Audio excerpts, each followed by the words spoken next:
have chosen to freestyle rap. They not like us. They not like us. They not like us.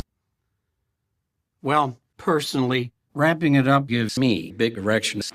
You don't understand. I'm rapping and holy shit.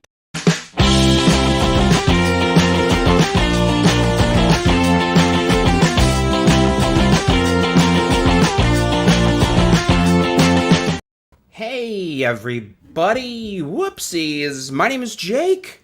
Welcome to Sunday Service. I am a former Jehovah's Witness, current white, uneducated voter? Male category? I don't know.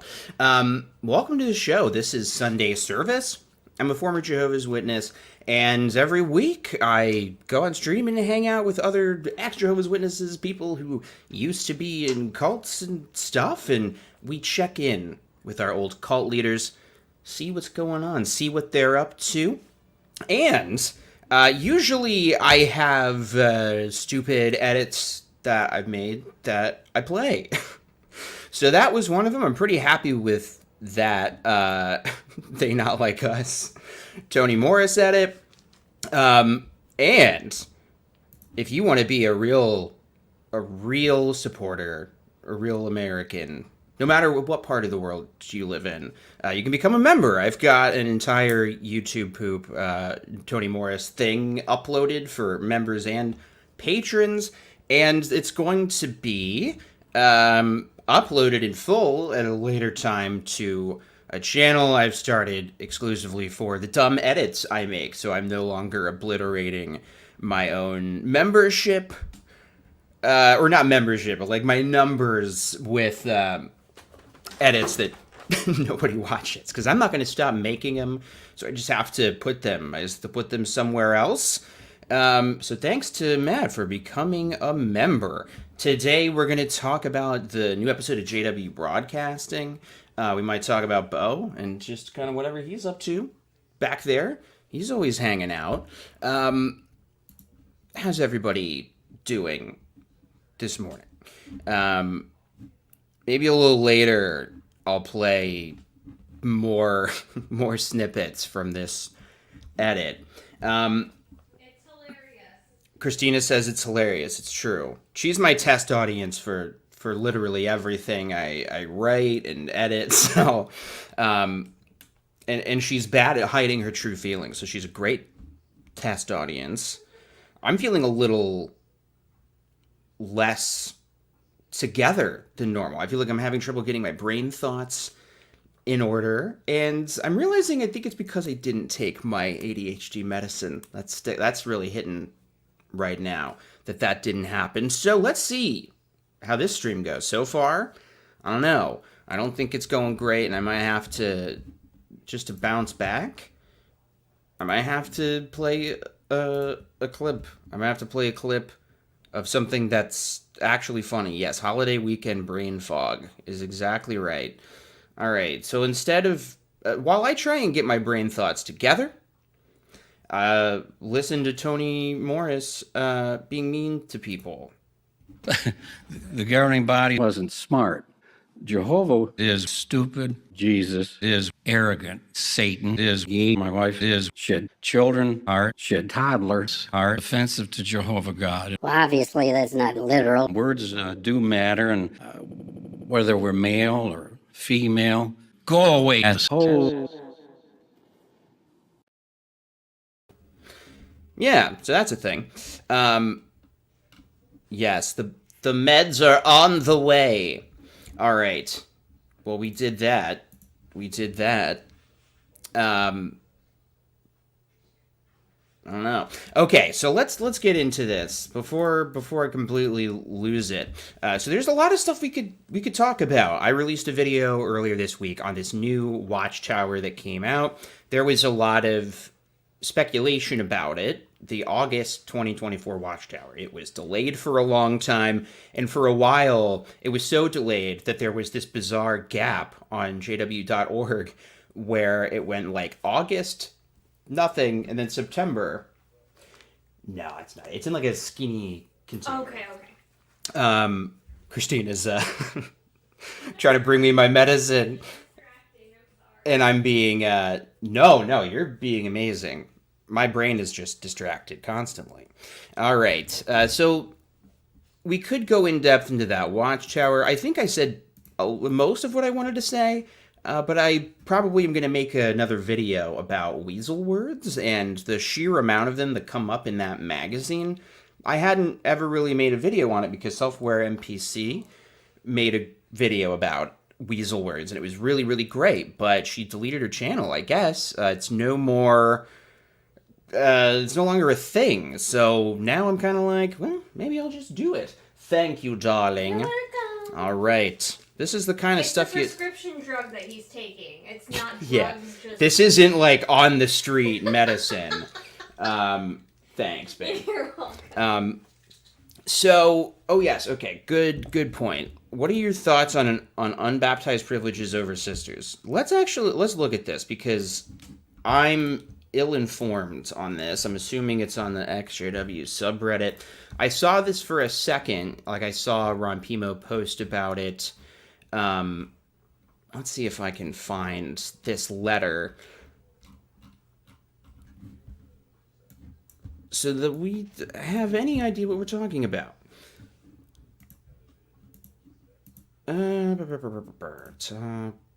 What? Reddit changed how I sort things, and now I can't. God damn it.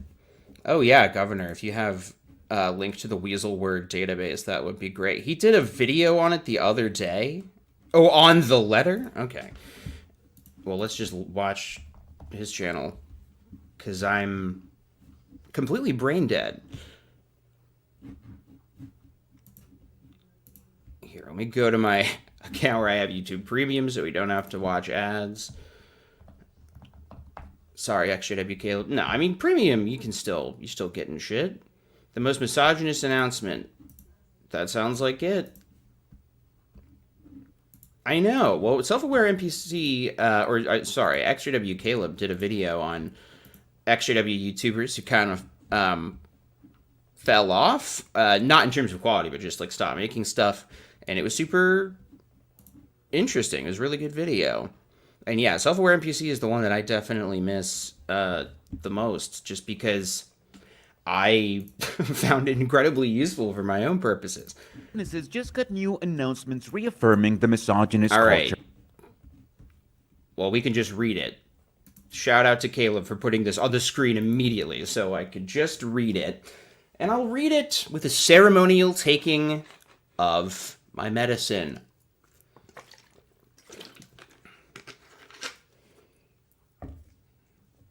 Good. I'm immediately feeling better. Okay. July 2024. For elders. So if you're not aware, if you've never been a witness,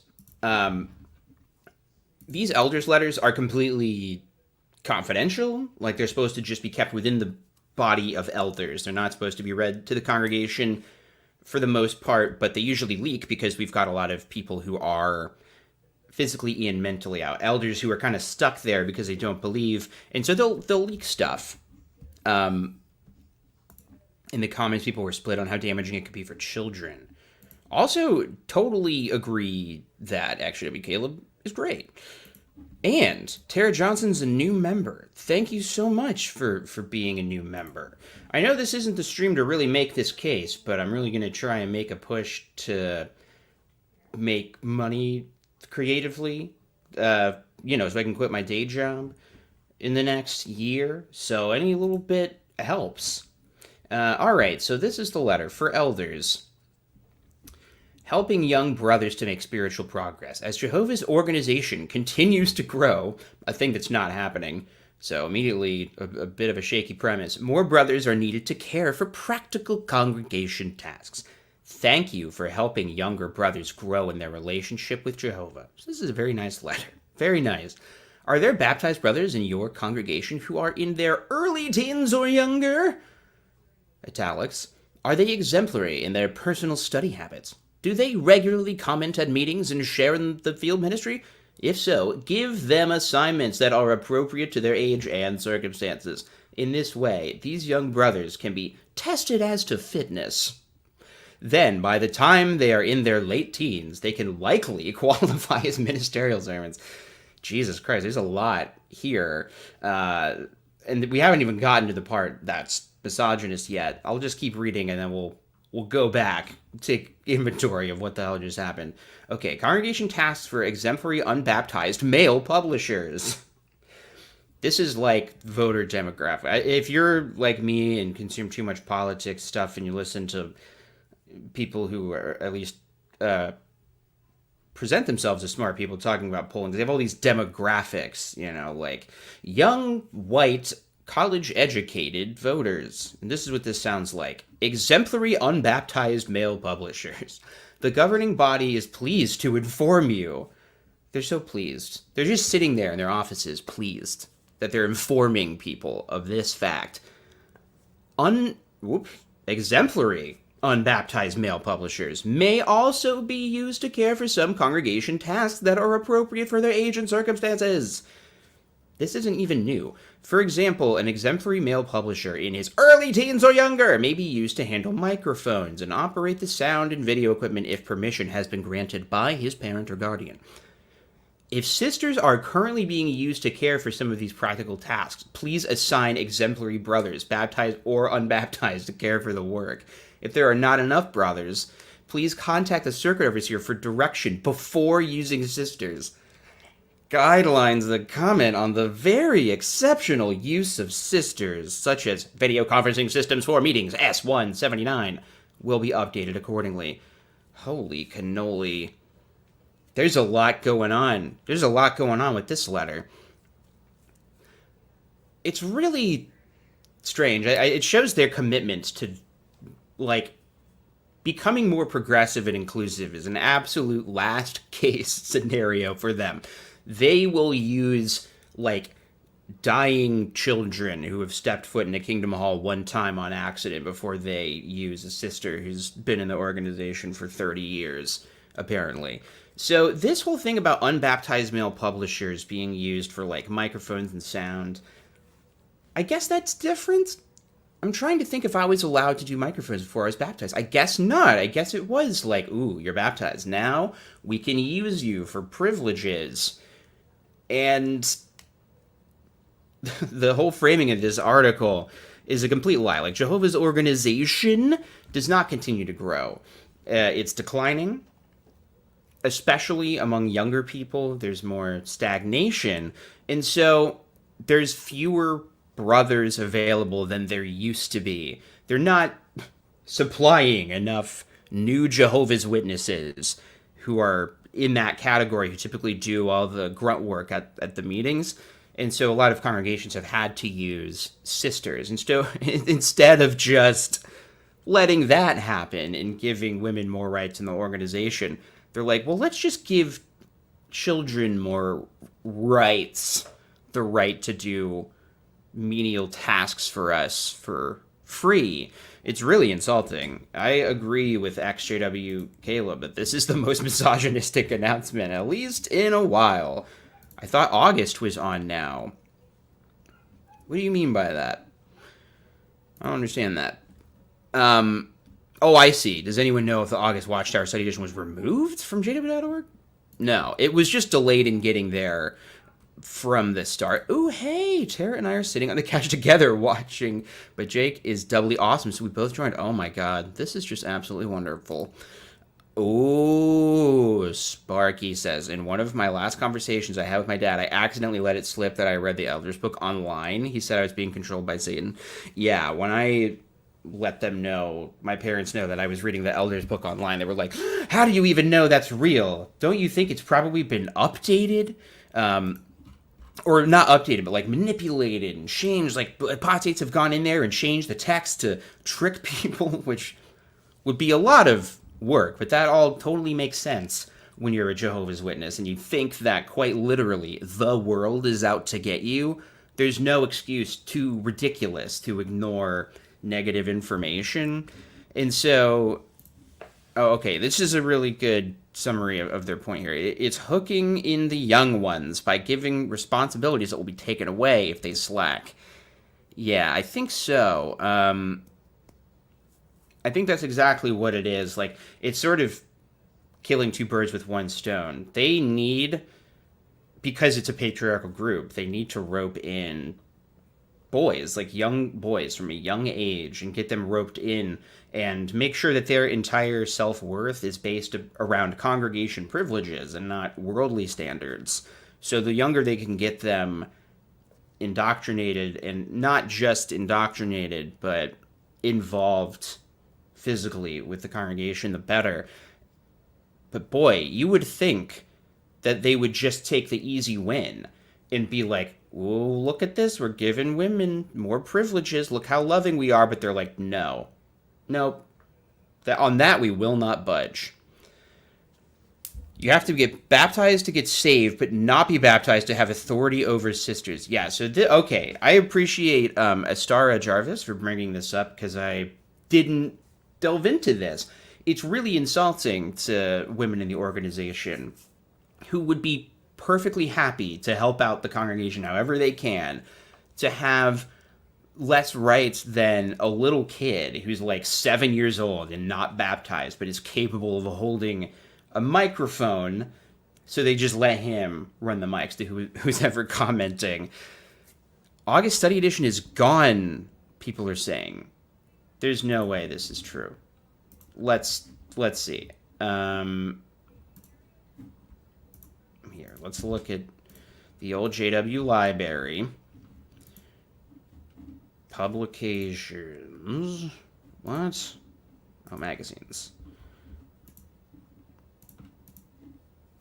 It's right here. Here it is, the August Study Watchtower. It's here. I don't understand. Okay. I don't understand that. So it's here, and okay, this all kind of reminds me, though. I got an email today from a PMO, and I really should have made a little bumper for this, like the PMO report. But I didn't do that. So I'm going to, running mics or sound or literature don't even involve teaching. By their own standards, not allowing sisters to do these things doesn't make any sense, says Jenny Bloom. Yeah, I always had a real problem with this as a guy witness who, fancied himself like feminist witness, when obviously I wasn't, because it's like mutually exclusive. It doesn't make any sense. So, like, Jenny brings up a good point, which is that the reasoning why women aren't allowed privileges is there's some verse where Paul says that women are not to teach in the congregation. But it doesn't make any sense in the religion, because women are allowed to give those demonstrations, those one-on-one MLM pitches that I talked about in the ministry school video that I uploaded recently. So they are allowed on stage to do that. And that is teaching, because it is teaching people how to give good presentations in the ministry. How is that not teaching?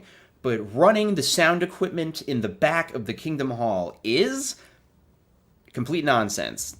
Doesn't make any sense. And then Maria brings up a good point, which is that they have head covering rules. Like, in certain circumstances, if you in the extremely rare case that a woman must be used for man's work, they have to put a little thing on their head. Just anything. It can be like a napkin or a tissue,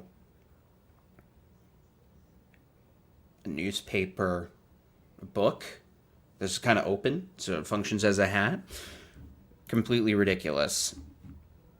There should be a misandrous version of JW just in an alternate universe so we can compare. Yeah, like the version of Twilight where the genders are switched that I learned about in that ContraPoints video. Wait a minute, I was going to read this PMO report. Okay, so I thought this was really interesting. I won't give any personal details about this person, other than it's from a PMO in Australia. I think that's a big enough. I don't think we can dox somebody just for that information. Okay, so here's what this person said. Below are my notes from the CEO visit. Might be triggering, so no need to look if you don't want to. I just want you to know how much and how often your parents are being warned not to have anything to do with you. Nothing outside the organization can be trusted.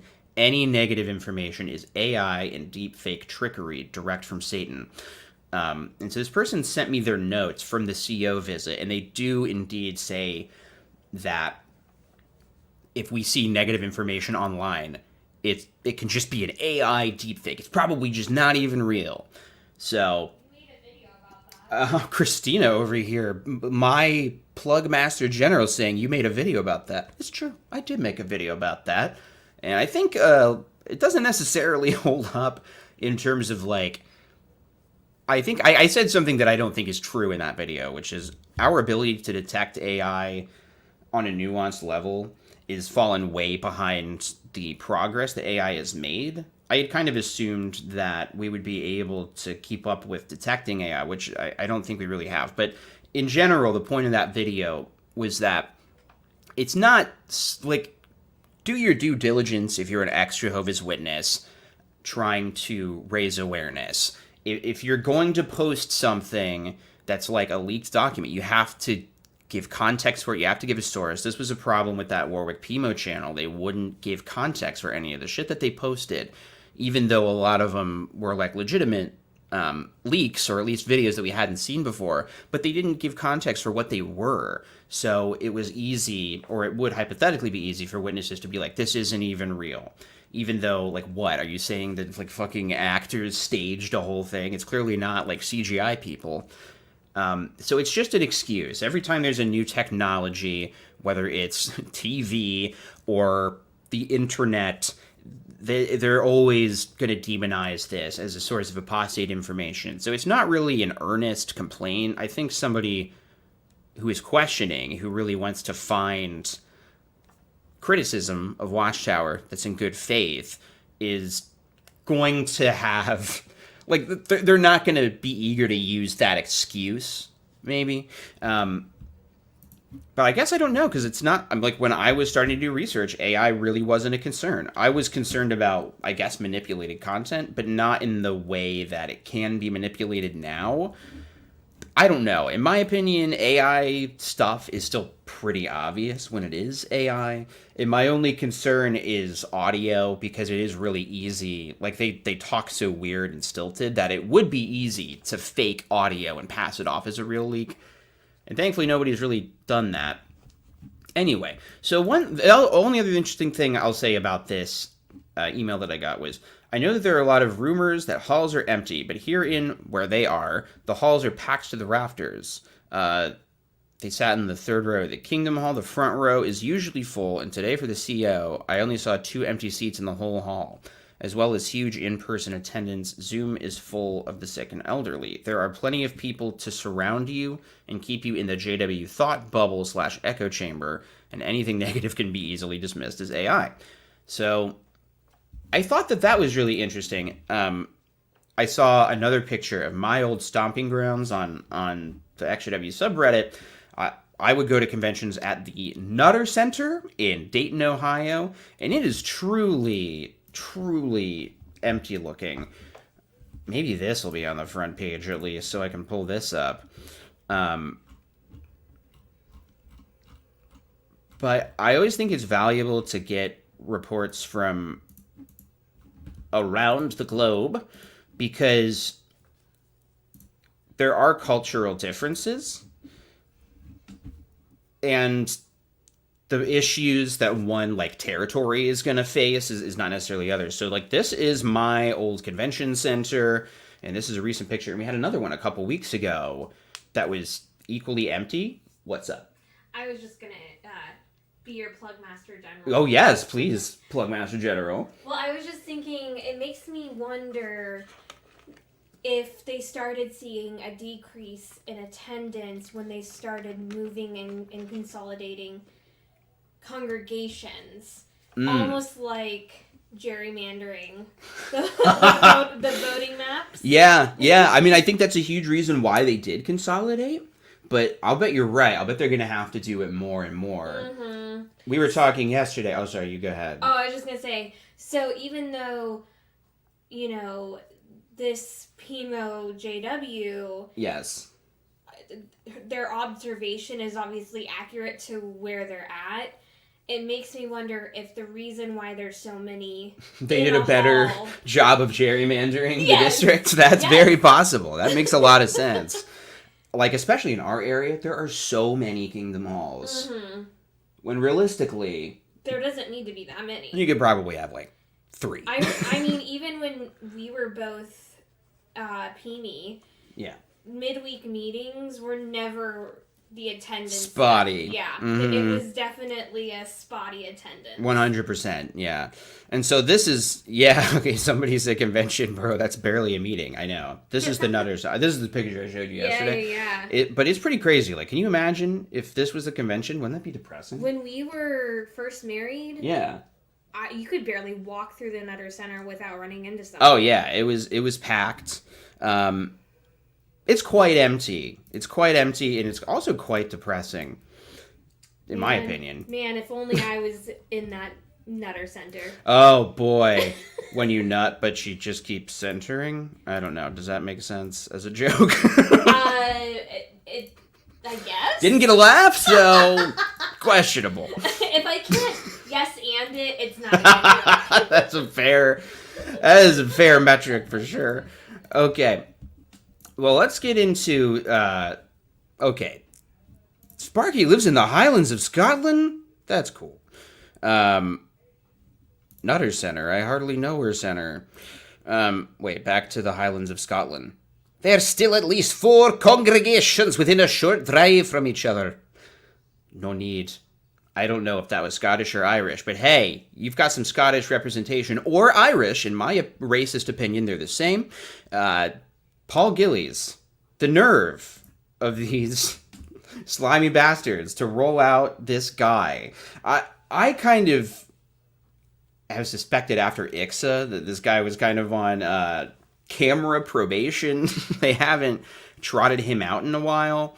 If you don't know what I'm talking about, you clearly haven't watched the YouTube short I posted or the video I posted on the Gilead graduation.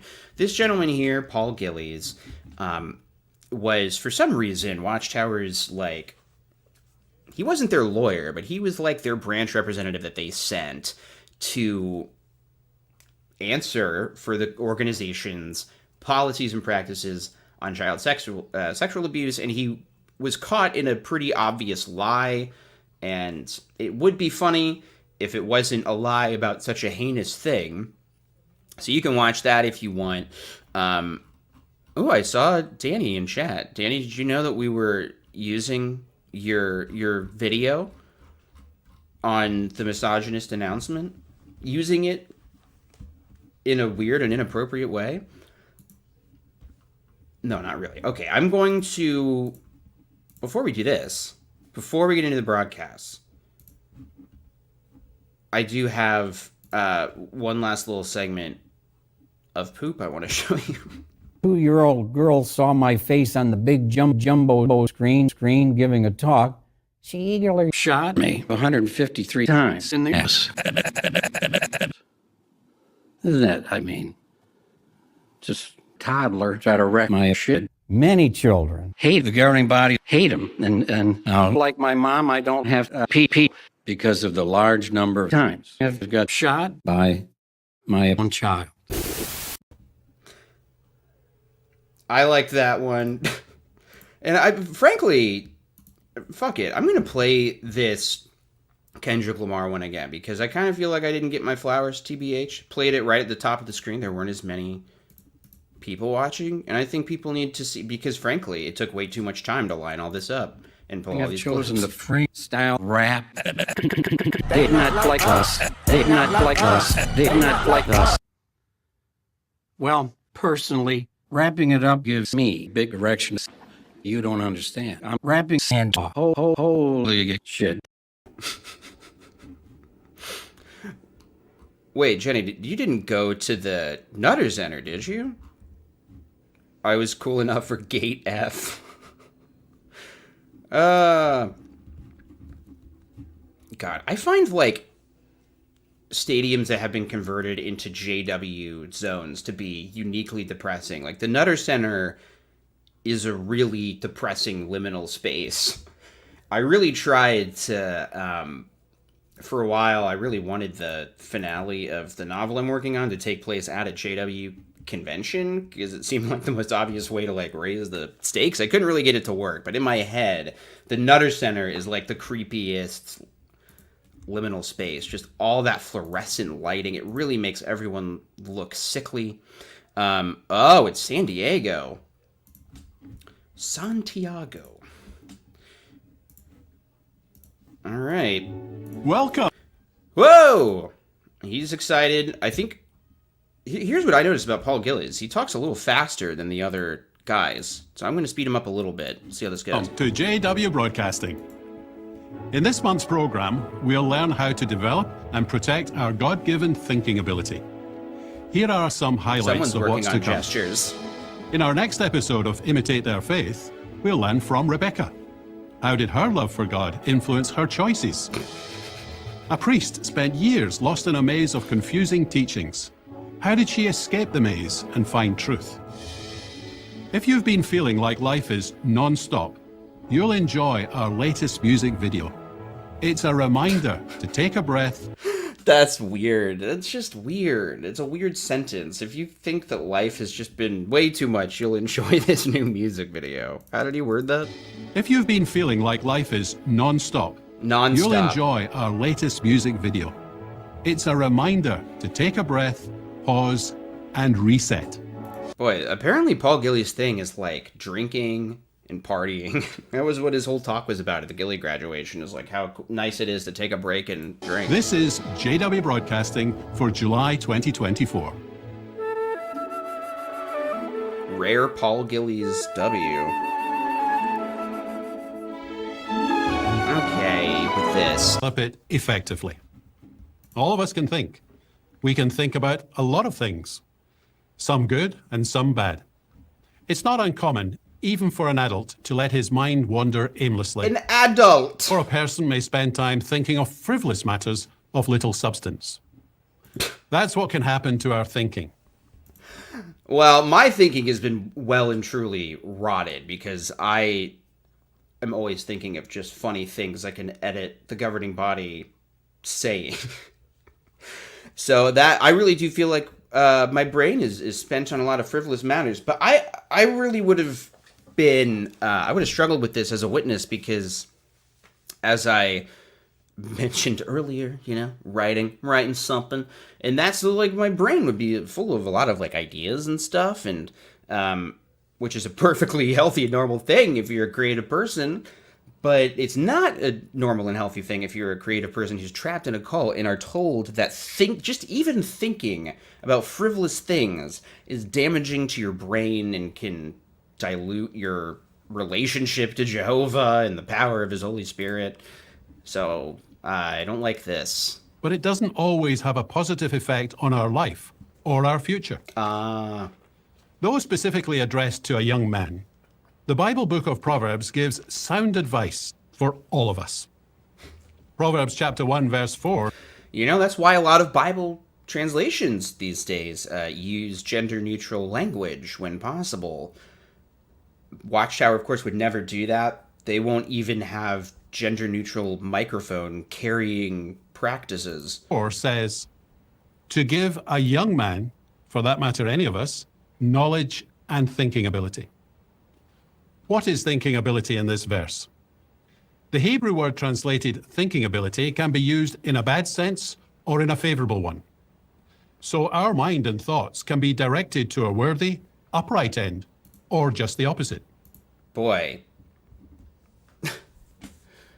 That's, so the whole premise of his talk is based on the fact that thinking ability could conceivably mean in a negative way in the original Hebrew. All right. This is kind of like how they build a little house of cards. Like, if your brain is focused on frivolous things, that's bad. And the Bible arguably argues that if you look at the original Hebrew, and if our version of the original Hebrew is right, even though none of us are scholars, that we can reasonably assume this next thing. They just build this, like, wobbly tower of half logic. If we incline our thinking to aspects of Jehovah's will and purposes, Webster's we'll dictionary safeguard defines our own thinking. thinking ability, directing it into the right channels. How valuable is that type of thinking process? Turn to Proverbs chapter 3, verses 21 and 22, which How states, valuable is it? I was wondering that. I was really wondering how valuable it was. Thankfully, he's going to answer this question. safeguard practical wisdom and thinking ability.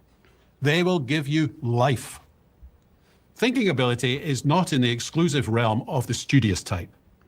Throughout our entire life, we take in information by reading, seeing, hearing, and experiencing things. Whoa. And it's the way we take in It's like that scene in Ratatouille when he's combining flavors and a little jazz symphony goes off in his brain.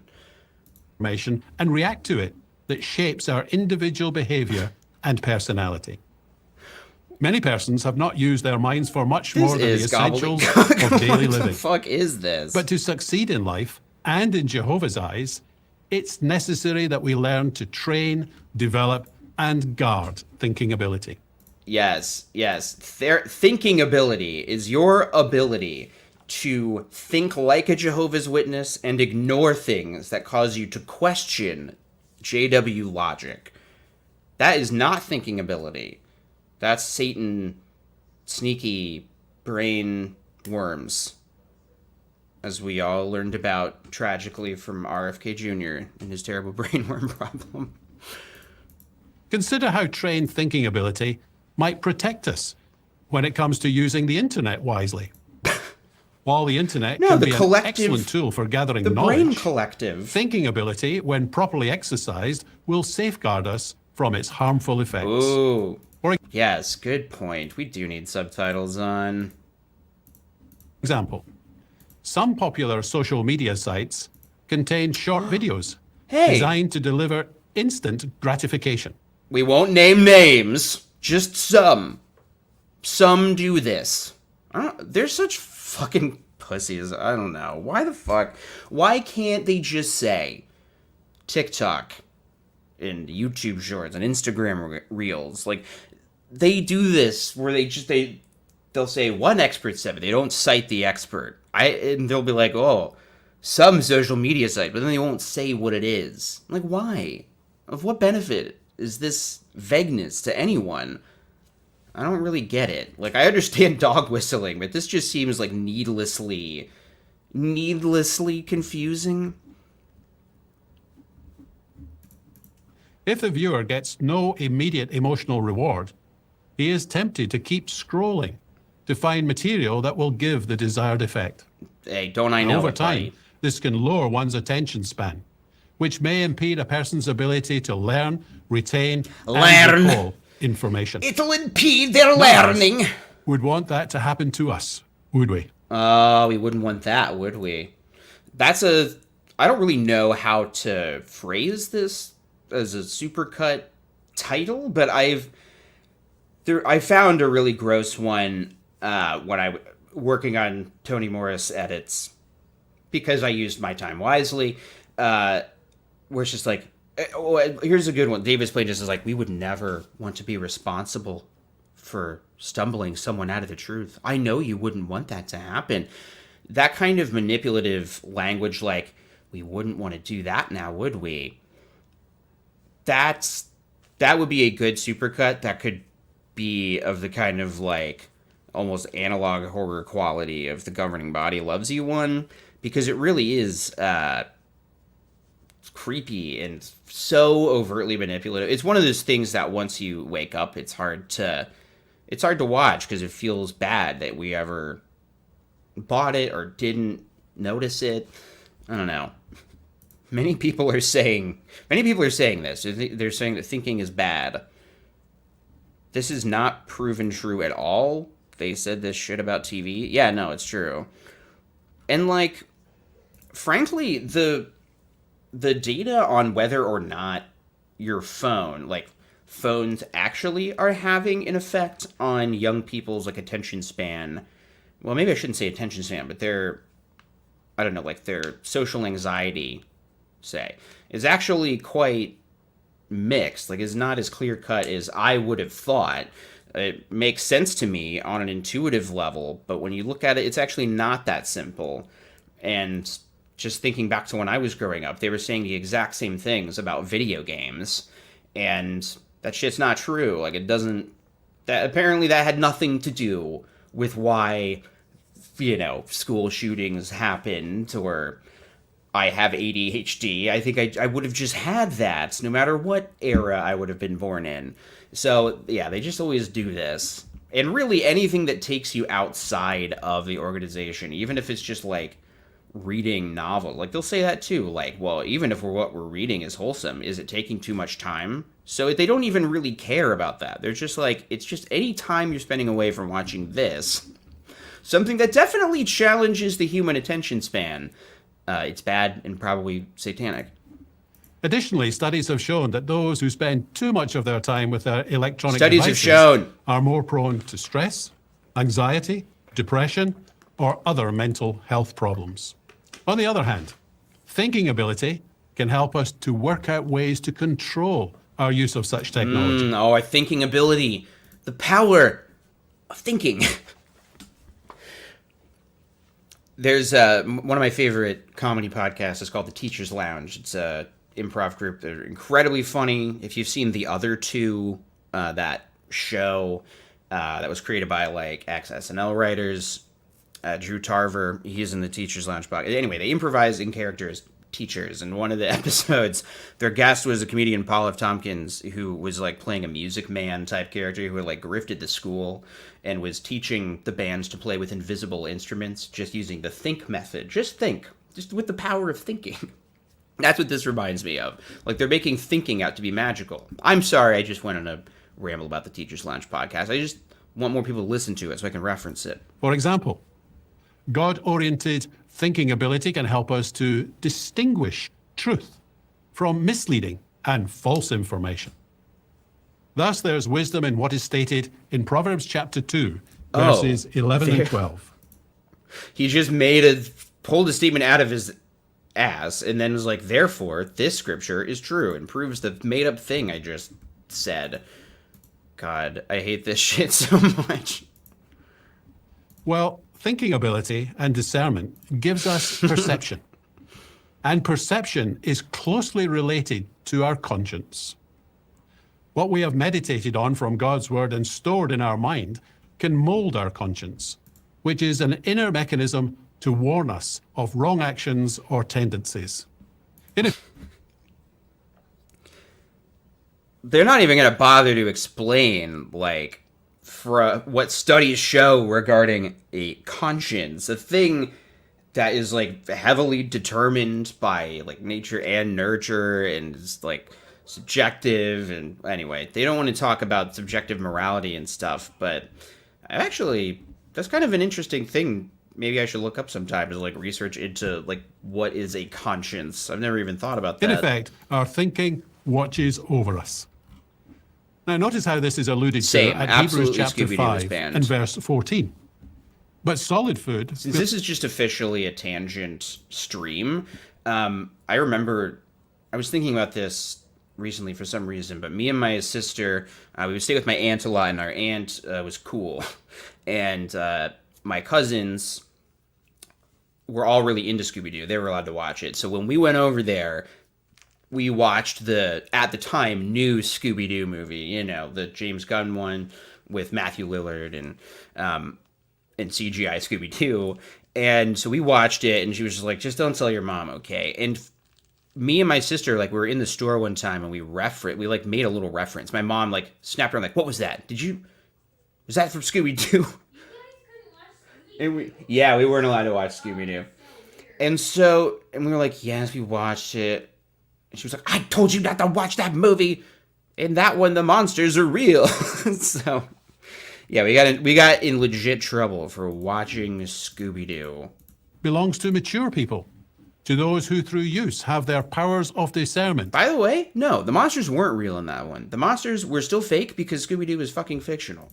That is their thinking, trained to distinguish both right and wrong. All of us, both young and old, should think carefully about the following suggestions. Firstly, grow in knowledge of Jehovah. Proverbs 9, verse 10. Oh, god damn it. Alright, this is gonna be boring as hell. Alright. He's just saying that thinking is when you indoctrinate yourself with Jehovah's Witness shit. Okay, I did notice a little cigarette situation. Advice is the best advice. Oh, Because wait, what's the best advice? This means using our thinking ability to convince ourselves that Jehovah's advice is the best advice. Whoa, that's almost like an admission of guilt. That's really crazy wording. It reminds me of when they say you have to make Jehovah real to you and make the truth your own. Like, they'll use phrases that almost just flat out admit that this stuff is only as real as you make it in your brain. Like, you have to convince yourself that this is right. Obviously, your natural inclinations are telling you that this is not natural, but you have to convince yourself that it should be, and in paradise, it will be natural. Now, maybe that's a bad wording on my part, because I agree that little babies shouldn't be Because smoking doing so will cigarettes. safeguard us when we're tempted, tested, or put into a situation where we know we must. See, I hear shit. This is what my brain does now. I just heard him say Putin, and I'm like, oh, I could make an edit where he talks about Vladimir Putin. Would that be funny? Would that be worth hours of my time? This dude is fucking dripping right now. I am obsessed with this guy's style. I would wear this now. I would wear this checkered ascot in this. I love the fabric on this jacket that he's wearing. Love it. Must say no. Remember who we are. And you know what's funny is now I just have an attraction to like the kind of modest like JW dress, like the kind of humongous scarf that JW women wear. I just find that attractive in the way that, I don't know, like if you grew up like myself in the hospital, you got an attraction for nurses. Like now I just have an attraction to like huge scarves and like ankle length skirts, because it just, I don't know, reminds me of home. Reminds me of all my crushes growing up. I was too distracted by the fit. When we're tempted, tested, or put into a situation where we know we must say no. Remember who we are. This is actually a tragedy. This is actually a tragedy that two people that cute wouldn't just immediately get together. Like, this just depresses me so much. If I was a Jehovah's Witness and somebody dressed that nicely, asked me out, and I had to be like, no, sorry. I know, kiss.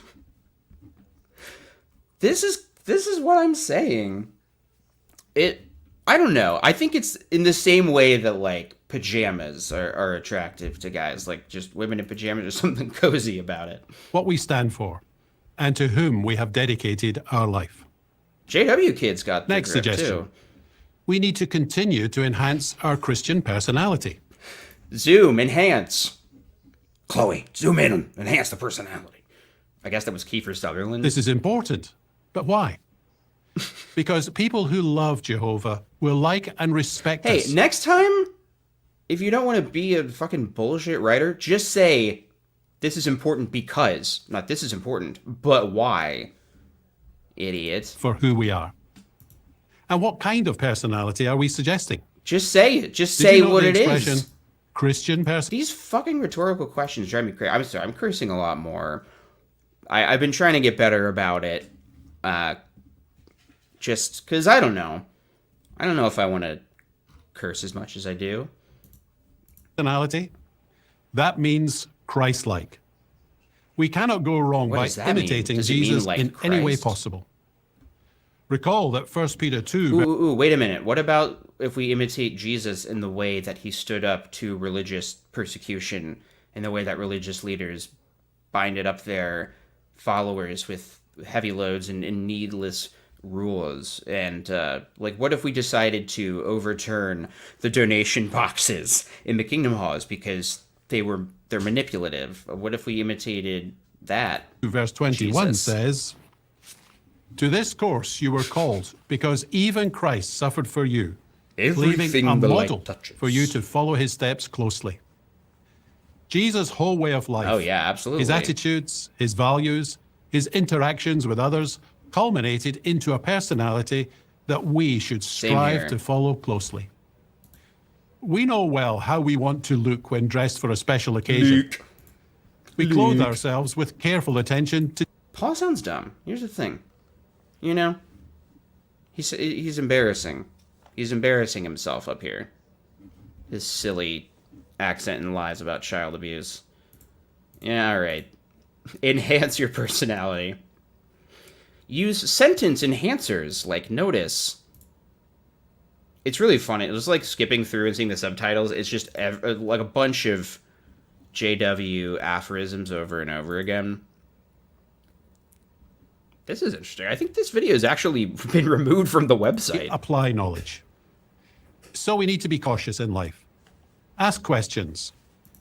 Yeah, this whole thing where he says no about signing the Cancer Kids card, I think is one of the removed videos. Fact check. Get advice. Fact check. They just lie. People really just go on the internet and tell lies.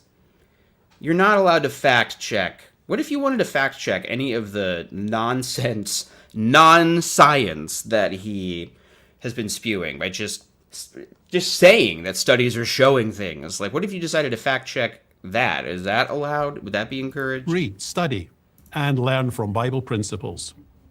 And once we've accumulated knowledge, insight, and thinking ability, modesty is involved in how we share it. The Apostle Paul said at Romans 12, verse 3, I tell everyone that. Did you notice it said to think with a sound mind? He did it. He did the thing. Say the line, Paul. Avoid debt. Oh, this is quite different from the first 4 points. Here's the thing. If you're in debt, you can't come to Bethel, because then we're liable in some legal way that I don't totally understand. But it also is going to cause you to work more, and that'll take you away from the organization. Be poor. Be as poor as you can reasonably be, so you're super reliant on the organization. But then also, don't accumulate debt. This is advice that I must admit we did not take as Jehovah's Witnesses, so this is as good a time as any to mention the Patreon. Why is this our last point? Because material things are not the most important things in life. This is an example of how cults weaponize, like, just kind of common sense information, because this is clearly, yes, avoiding accumulating a bunch of debt is good advice in life, but it has nothing to do with being a Jehovah's Witness. You can do all of the things that this guy is saying without being a witness. You can avoid smoking cigarettes. Not every worldly kid smokes cigarettes. Manage and budget money. This involves using our thinking ability. Oh my god. Let's just talk about how slavery is good too. Alright, so this is where things get kind of interesting. I was scrolling through to make the thumbnail and pull stuff, and this is like... They'll show biblical dramatizations from time to time, but this seems like a long one. It seems like it's... I'm surprised that they didn't save this for a convention. I guess they have Jesus this year, but it seems like quite a production. Changing choice. This is Rebecca, I think he said. Long ago, One of the Abraham three women sent who his have servant names in the Bible. Eliezer to find a wife for his son Isaac. He knew God's purpose required a woman of deep faith. But who would be willing to leave their home and travel into the unknown?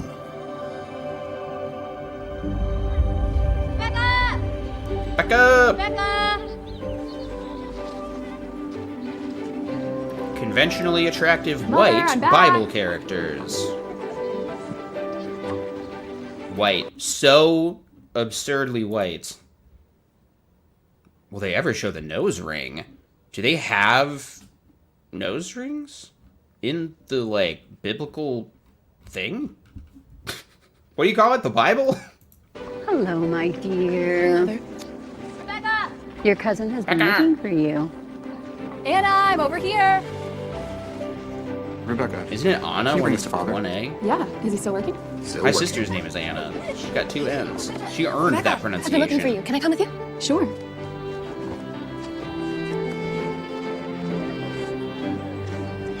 Hello, Father. Laban said you needed this. Hello, Mother. Flicks tease mosquitoes really bother. Flicks tease mosquitoes is what I said. God damn it. Ticks fleas. That was a real spunky foonerism. Can I help with anything? You can come with me to the well. Okay. Super happy. This is what it was like in Bible-y times. Women were always smiling and having an awesome time doing essentially slave labor and being like slightly above animals in terms of human rights. Anna, not today. We need your help making dinner. Okay. Is that this story? Man, the Old Testament really hasn't stuck with me a bunch, I have to say. I forget a lot of this. Please, give me a little sip of water from your jar. Drink, my lord. I'm sure, I am positive that in Bible times, when a man went up to a strange woman and asked for water, it was super polite. You'll notice that they didn't add words like please or hey, sorry to bother you, because the Bible does not include any of this nuance that they're inserting. They're so proud of the fact that they have animals. I will also water your camels until they are done drinking. Great. Don't update the dialogue to make it sound normal.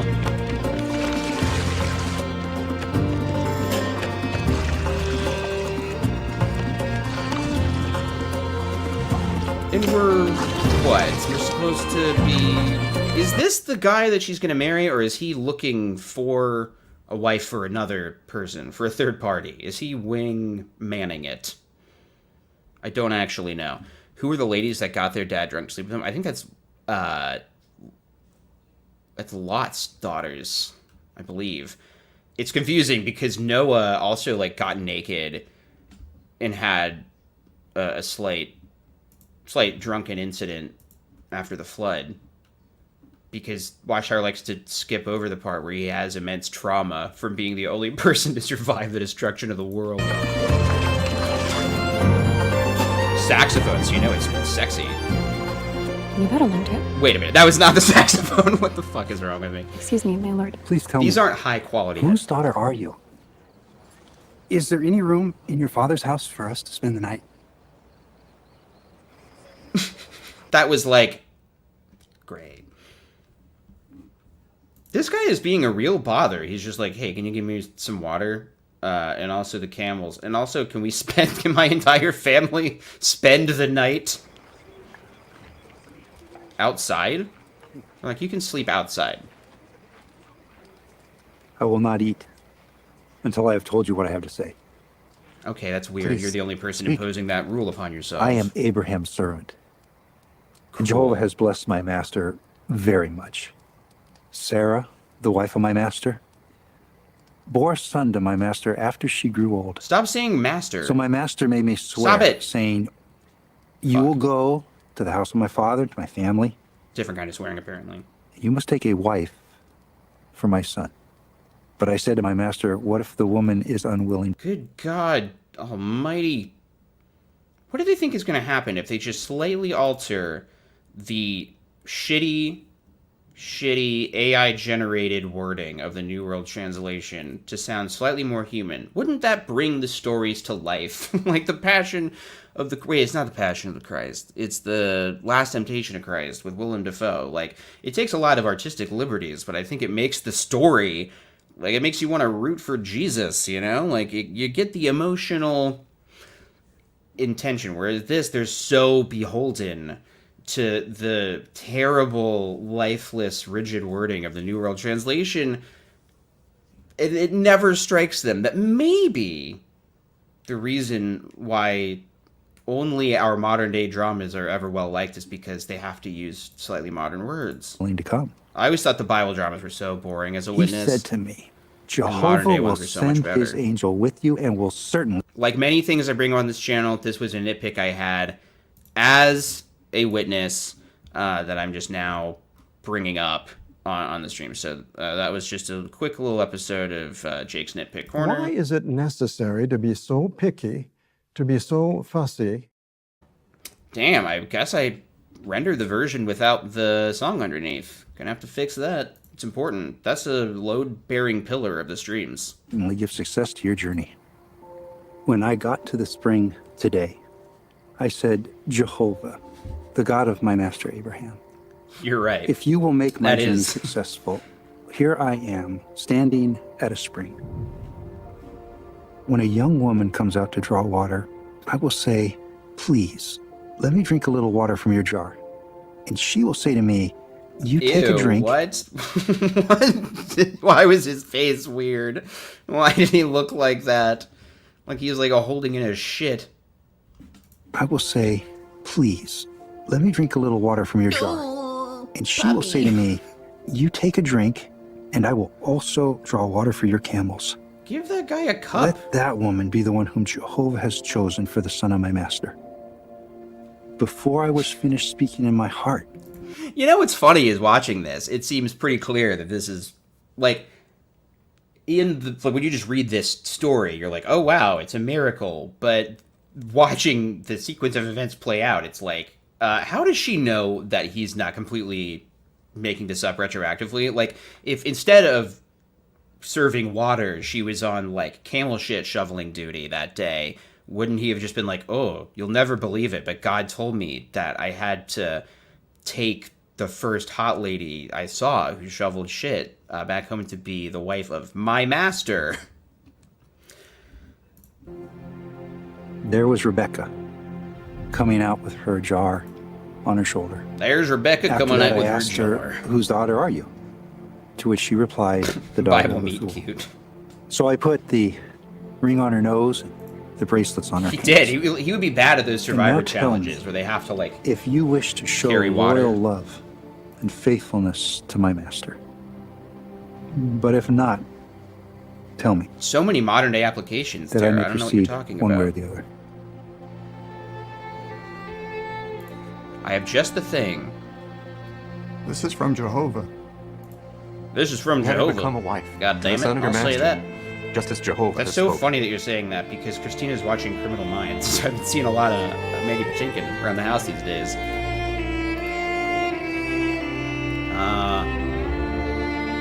The Water Lady's Lament.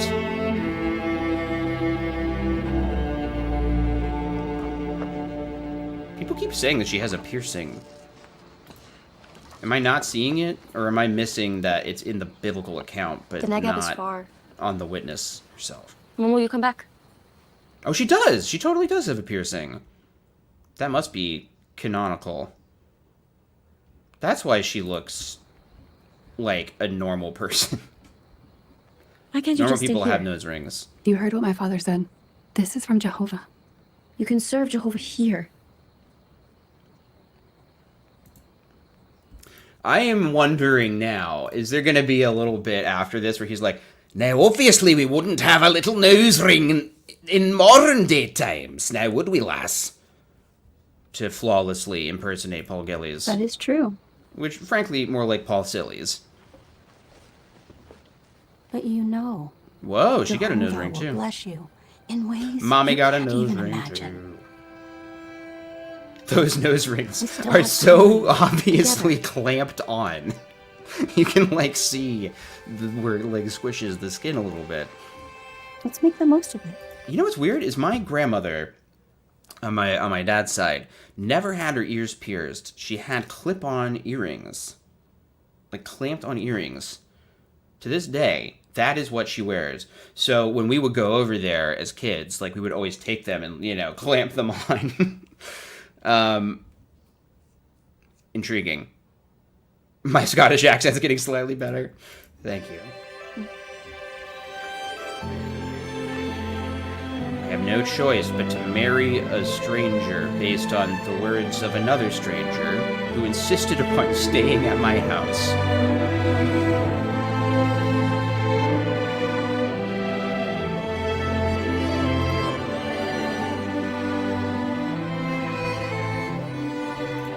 Jehovah might be.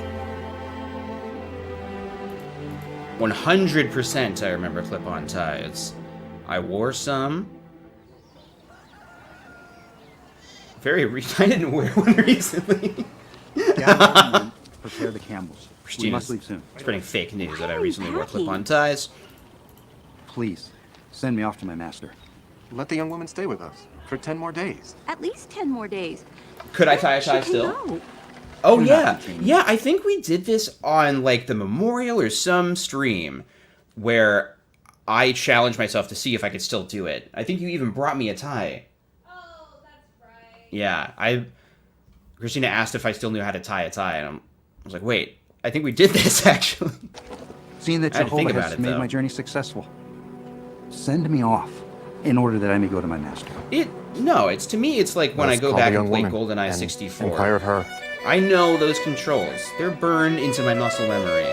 Rebecca, Not intuitive for Eliezer some. wants to leave For me, right now.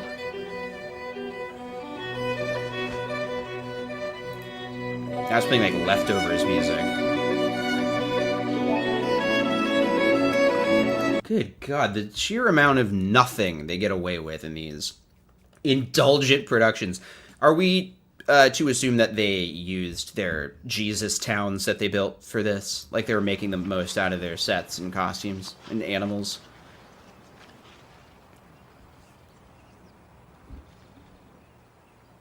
Will you go with this man? I won't believe that these guys were really Israelites until they show me their dicks.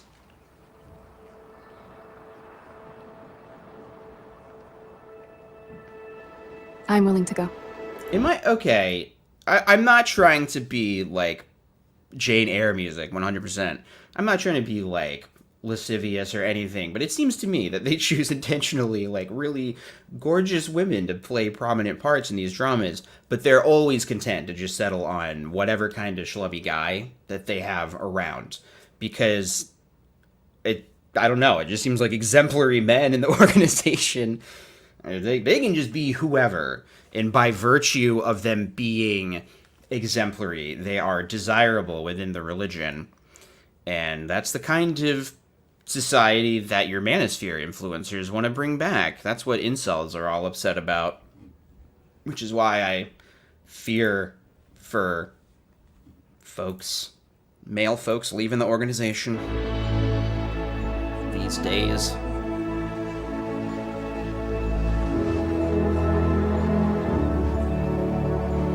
I've thought about, by the way, making videos about, like, or not making videos, but making one about, like, I don't know, toxic stuff that I had to unlearn. Kind of video aimed at dudes, because I think there really is an issue with, like, you know, yes, like, toxic masculinity, but,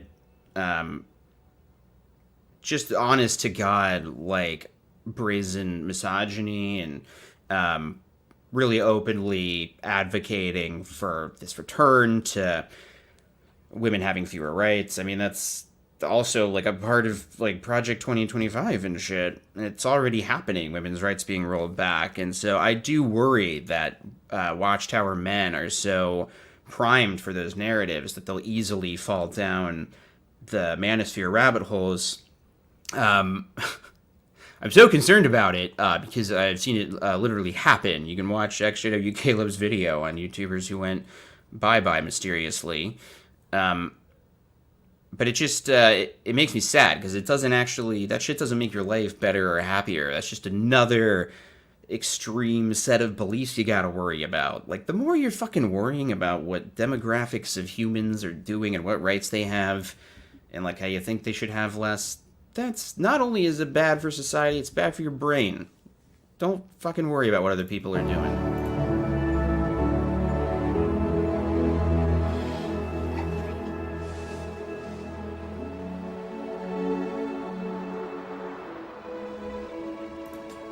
I know. That's why it's called toxic masculinity.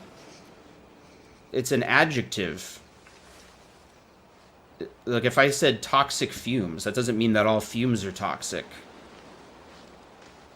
Like, not all mushrooms are toxic. Some of them are awesome. So that's what it is. Like, there's positive masculinity, and there's toxic masculinity. I don't think anyone's saying that masculinity as a concept has to be eradicated. Anyway, I guess that's why I think it's worth talking about. May you become thousands times 10,000. And let your offspring take possession of the gate of those who hate them. Praise Jehovah! Praise Jehovah! Praise Jehovah. Weird. They, like, treat this like a big may the force be with you moment. like Leia and Haldo having their tearful goodbye. Oh, my. Jehovah. Yeah, that's right. That's right. I'll reference any old Star Wars movie. I don't care. I love you. To trigger the not lives. Doing math and casting spells.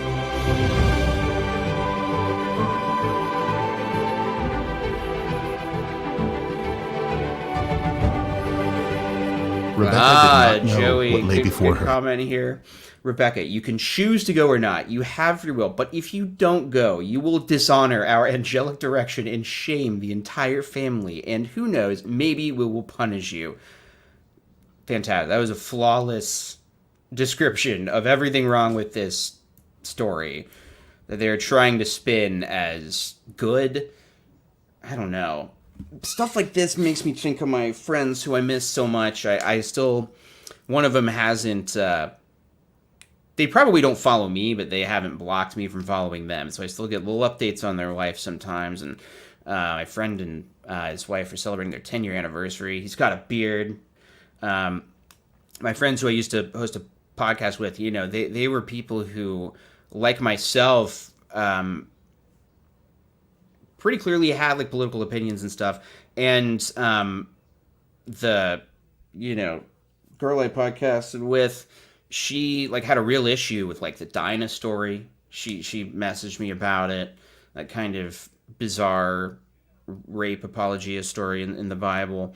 And I know that people struggle with this stuff, but I guess it goes back to what Paul Gillies was saying earlier, that you have to convince yourself that this is the right way to think.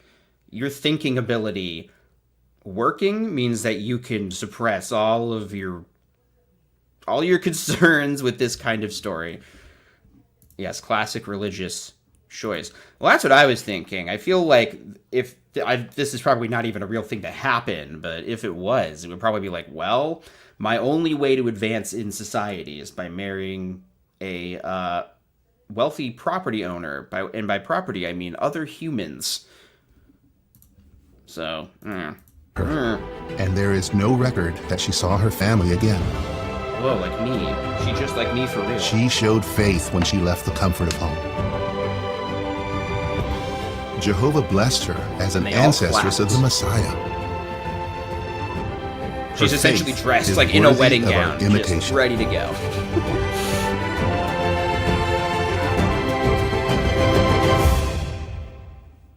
Overall, Rebecca had a life of few regrets. You don't know that, idiot. You don't know that. You just said that it didn't document the rest of her life.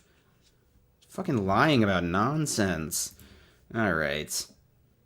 They say that a thinking person cannot believe in God. Okay. I was thinking about skipping over this because I do have a guest who I've been trying to get on the channel, who I want to try and talk about, like, some theist arguments.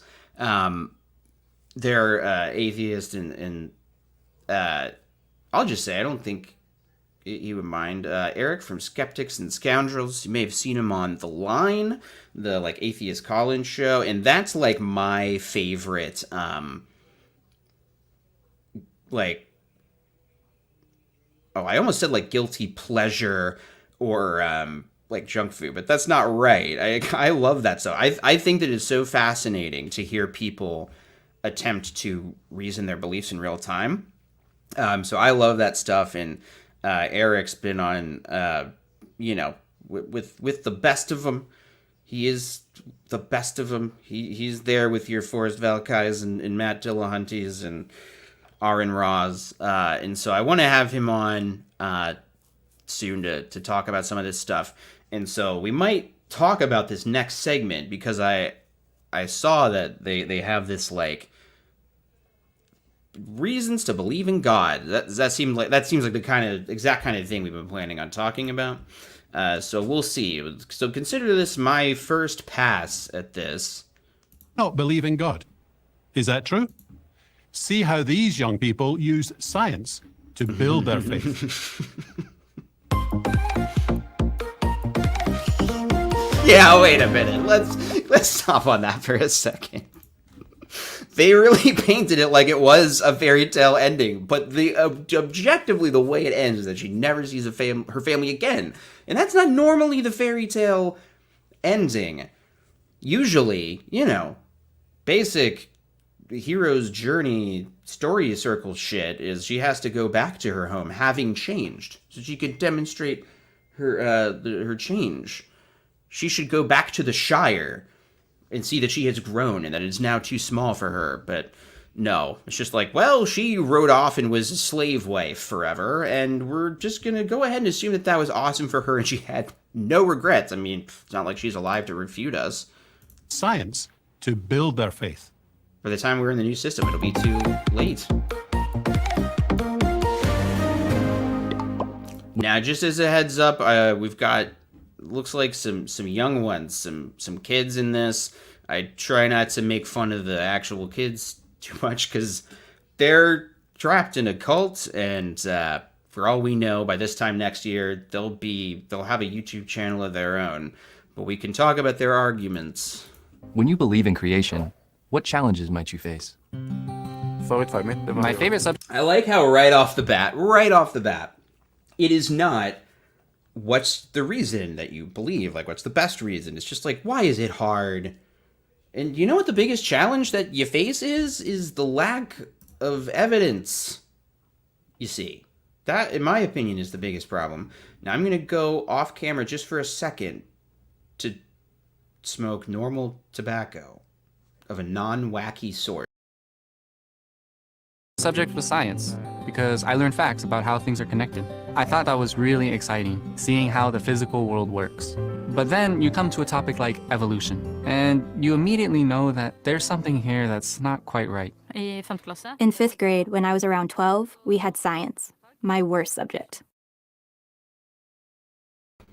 Sorry. We're gonna have to back that up. Okay. So he loved learning about science, seeing how the physical world works. But the building block of the entire field of biology, once he encountered that, he knew something wasn't quite right. Surely he and the old people who don't let him read or watch too much shit, surely they know what is really going on. Physical world works. This is why I need a professional arguer to talk about this stuff. I'm not like a smart atheist. I think I'm a smart person and an atheist separately. I think those are two separate facts about me, but I'm not good at articulating this stuff. You come to a topic like evolution, and you immediately know that there's something here that's not quite right. Well, you immediately have been warned from the time you were a little kid that evolution is from Satan and is a lie. So that's why he has that feeling that it's not quite right. It is not... It is not that he, like, on an intuitive level is examining the science and saying, I don't think this adds up. Let me practice the scientific method and try and replicate. No, like, the reason why evolution is consistently reaffirmed and is taken to be a fact in the scientific world is that it has been verified over and over again. Like, it is measurable, it is demonstrable, it can be used in a predictive way to find fossils. Like, you can make a prediction based on the theory of evolution, a thing that you simply cannot do with creationism. Now let's just do another quick, while we're here, a very short article that I have on jwfaq.org is just about creationism. I was, just because I was so upset when I woke up and started, wait, why did that happen? I tried to share the screen. There it is. Okay. So if you ask a Jehovah's Witness if they are a creationist, they will say no. And the only reason why they say this is because they are so insulated. By that I mean we, because this applied to me, that they have never even heard the phrase old earth creationism. So this article is just a lie. It's just a weird lie they tell for no fucking reason. Because I think they're too embarrassed to admit that they themselves didn't know about it when they first fucking wrote it. So do Jehovah's Witnesses believe in creationism? No. Jehovah's Witnesses do believe that God created everything. We do not agree with creationism. Okay, this is wrong. This is wrong and a lie. If you believe that God created everything, you are a creationist. They just believe that the 6 creative days are not literal. That means that they're an old earth creationist. So they're just fucking lying or stupid, or which one is it? It can only be one. Length of the 6 days of creation. Yeah, they're just saying some creationists assert that the 6 days of creation were literal 24-hour days. Now that's interesting. I didn't even remember the word some here.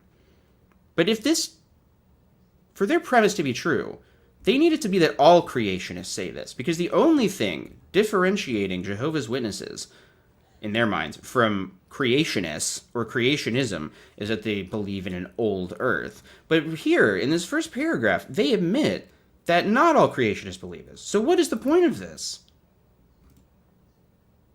I'm irrationally upset about this. I think it's really, I found this just really like frustrating as somebody, like when I first started to watch and read, like I read that book, like Why Evolution is True by, is it like Jeremy something, really excellent. I think it's an excellent book just explaining evolution for somebody like myself who grew up in a creationist household.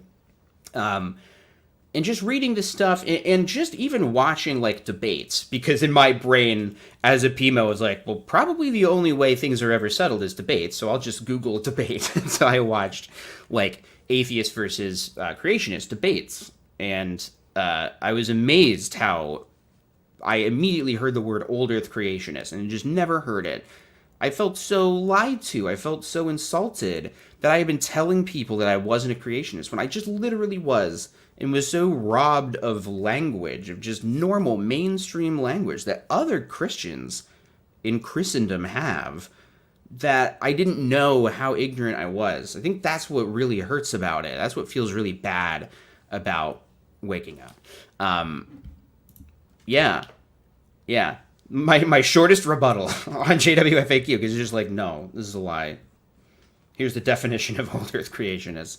Okay, so I just brought that up because the reason why I wanted to have, someone like from the line or something on the show is because as somebody myself who was interested in deconstructing theism, at least as I understood it, I found that a lot of atheist arguments, they presuppose mainstream Christianity, things like the Trinity and hellfire. And so a lot of their arguments on a base level are easy for JWs to ignore. But there's not really enough JWs or ex-JWs for channels focused on atheism to make money off of that, really. I don't even mean that in a bad way. Like, it just doesn't make sense for them to caveat every statement they make with that. So, but I've wanted to try and focus on some of these theist arguments that are kind of unique to Jehovah's Witnesses, because they have a totally warped perspective of what their own beliefs are. Like, they don't even understand that most of the stuff they're saying is not unique to their religion. Like, they kind of think that they're the only Christian group that doesn't believe in the Trinity. That's not true. Mormons, same thing. And they're not the only group that teaches that God created the earth, but it took more than 6,000 years. Like, they just don't know that their arguments aren't unique. But they do have some unique arguments. Anyway, sorry, that was a real ramble for no reason. In fifth Or for grade, some when I was reason. around 12, we had science, my worst subject. The teacher was fully convinced that we descended from apes and that the evolution theory is the truth. Oh, god damn it. My teacher was fully convinced? Yeah. You know why? Because it's the fucking truth, and that's the teacher. Their job is to teach you real shit. Like, what do you... would you go to history class and challenge your teacher on, like, when the American Civil War happened? Like, no, you wouldn't, because that's their job, and that's what they went to school to study, and that's what this, you know, widely peer-reviewed, heavily analyzed textbook, it's all, you're not smarter than your adult teacher. And I'm not upset at this kid, by the way, because this kid was me. I think that's why it upsets me, is because, like, I was like this. I loved Michael Crichton books and, like, science fiction growing up. I was one of these kids who let his love of science atrophy because of evolution, because I wasn't allowed to believe it, and so I wanted to ignore it, or at least on a subconscious level I did. And so now I feel super behind, and I really don't feel very informed about scientific stuff at all. It's why I rarely talk about it on the channel, and mostly approach things from, I guess, charitably, you could call it social psychology, but it's really just vibes in my opinions. And I have to rely pretty heavily on research from from experts and site sources, because I just don't know my shit at all. So I kind of avoid talking about scientific things, because for me, I think, like most normal people, we're not overly concerned with challenging widely held scientific truths. Like, it just doesn't really fucking matter that much to me. Like, whether or not evolution is true doesn't really have a lot to do with anything that I'm doing on a day-to-day basis. So I just don't, like, I believe in it, and I think it's fascinating, and I'll read about it, but it's not something that I can really explain in great detail, for the same reason that it can be hard to argue with flat earthers, because they just have such, like, they care so much more about the nuance of, like, when planes are taking off and the exact, like, camera lenses that people are using to photograph the Earth than I do. I just don't know or care. So I think a lot of that, I don't know, we all have our different focuses. I guess what I'm saying is I'm kind of a simple rube, a simple country rube when it comes to science and book learning. You realize that you're probably the only one in that room thinking this is not true. Well, statistically, that's not Then you might correct. start questioning yourself. There's a lot of religious people Is in the teacher schools. wrong? Or have I maybe believed something wrong my whole life? Yes, you were wrong. It's a The little first thing is challenging wrong. being alone in such a situation. And by the way, when you're in, like, fucking elementary school or middle school or high school, your whole life hasn't been that long. The teacher teaching the class has been alive for longer than you and is a professional. So you don't need to worry about believing a thing wrong your whole life, because your whole life hasn't been that long of an amount of time even. So just change your mind now while you're young and save yourself some pain. Take it from me. What helped you to build your faith in the Creator? We do know science now. I spent a lot of time on the bus to and from school reading jw.org and the 5 questions brochure. Actually, to make up my mind on what I believe in. I did a lot of research when I got home I then. saw people mentioning, like, Kevin Sorbo. It's kind of weird how, like, Jehovah's Witnesses would never watch. Maybe they do, but at least in my community, witnesses that I knew, we would never watch, like, Christian propaganda movies, like God's Not Dead. Like, that, we would never even think to watch that, because that was, like, cringy Christendom movies, which they're really bad. They're, I guess, of a similar quality to Jehovah's Witness movies, although they do have real actors in them sometimes, if Kevin Sorbo counts. It's weird that they believe and agree with so much of evangelical Christianity, but they would never watch that stuff. I think just because of the Trinity nature of it. I don't know. I guess that's it. Oh, interesting. Astara Jarvis watched those movies but just didn't tell anyone. I wonder how much that happens. But wait, we were hearing about the research this person did. I'm assuming on the Watchtower Online Library? To make up my mind on what I believe in. I did a lot of research when I got home that evening, and my parents helped me search on our website. And what helped me the most was the video, What Your Peers Say, Believe in God. That sounds like a real honest inquiry right there. I mean, it's just like, what these kids don't realize is that when you're a witness and you think that you're like, well, what do I really believe? You're not letting your brain go there. The consequences of not believing in creationism are massive, and you know that you will be completely ostracized by your family if you believe in evolution and say something about it.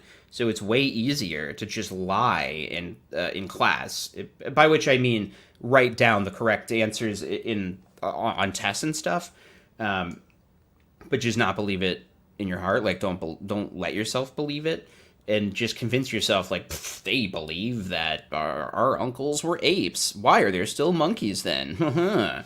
Like, you just let yourself believe all of these like long debunked theist talking points because it's all new to you. This is the one research tool you're allowed to use. I remember one small scene that stuck with me. It was a glass bottle that was pulled up from the sand. Yes, it's made of the same material, but it definitely didn't form by itself. This is a bit lazy. So this is a new video on kids believing in God, but her main reason for believing in God is another video that she's just quoting. She's just a different video from jw.org, and now she's just quoting what the other person said. So that's kind of, I don't know. It's kind of like content inception right there. Yes, it's made of the same material, but it definitely didn't form by itself. So she just makes the blind watchmaker There has to be someone argument. that turns it into a glass bottle. And I found that very logical. It really convinced me that there is a creator. I remember there are 3 things necessary for life. I learned it was RNA, DNA, and proteins. Why do you If they were believe to that? exist- Wait. Why do you believe that? Why? You don't believe scientists. You think that they're fundamentally wrong about one of the most important probably the most important scientific theory in the history of science. So why do you believe this? Why do you believe this shit about DNA and proteins? You don't have a good reason to. If you're really willing to just throw away whatever in favor of what the Watchtower Bible and Tract Society teaches. Because if tomorrow the Watchtower released a special magazine saying, we no longer believe in DNA, you would be like, shit, I guess I don't believe in that anymore. So he did not learn anything. He did not learn about DNA and RNA and proteins. He read rhetorical tricks in a creationist propaganda magazine. And as a result, he didn't actually learn anything. And that's, I think, why so little of any actual scientific information I got from Watchtower literature sunk in, because it wasn't real learning. You were just reading excuses to not agree with the plurality of scientists. At the same place and at the same time, that would be very rare. Oh, it's and rare, on top of you that, see. it would be as if those 3 things then should team up and say, we would like to create life. A cell that in turn would become an animal, a person, or many other things. No! That's not what fucking happened. Okay, I'm not a scientist, but they're just ascribing this whatever I think he's just referencing the like orange brochure that Jehovah's Witnesses put out. He's saying that, like, well, first of all, it's rare. Like, what are the chances? And also, it would be like if the 3 building blocks of life got together and said, we're going to make an elephant. Like, no, what the fuck are you talking about? That's not what anybody says evolution is. That's what's so frustrating about creationist arguments, is that they simply cannot and will not represent what evolution actually is in good faith. They can't. They have to make up straw man arguments for what their cartoon versions of atheists actually believe. They have to just make shit up. Like, no. It evolved via a natural process. There was no sentience or plan making or team making involved. Also, hi to Ron Pimo. This made me realize that believing this would require even more faith than No, believing it that there is a wouldn't. God who has created everything. So I What's my sent a rebuttal text to that? message No. to my teacher with my viewpoints about me believing in a creator and added a link to the video. Chandler. I love this comment. Something exists. Christians, that's too complicated to exist. Like,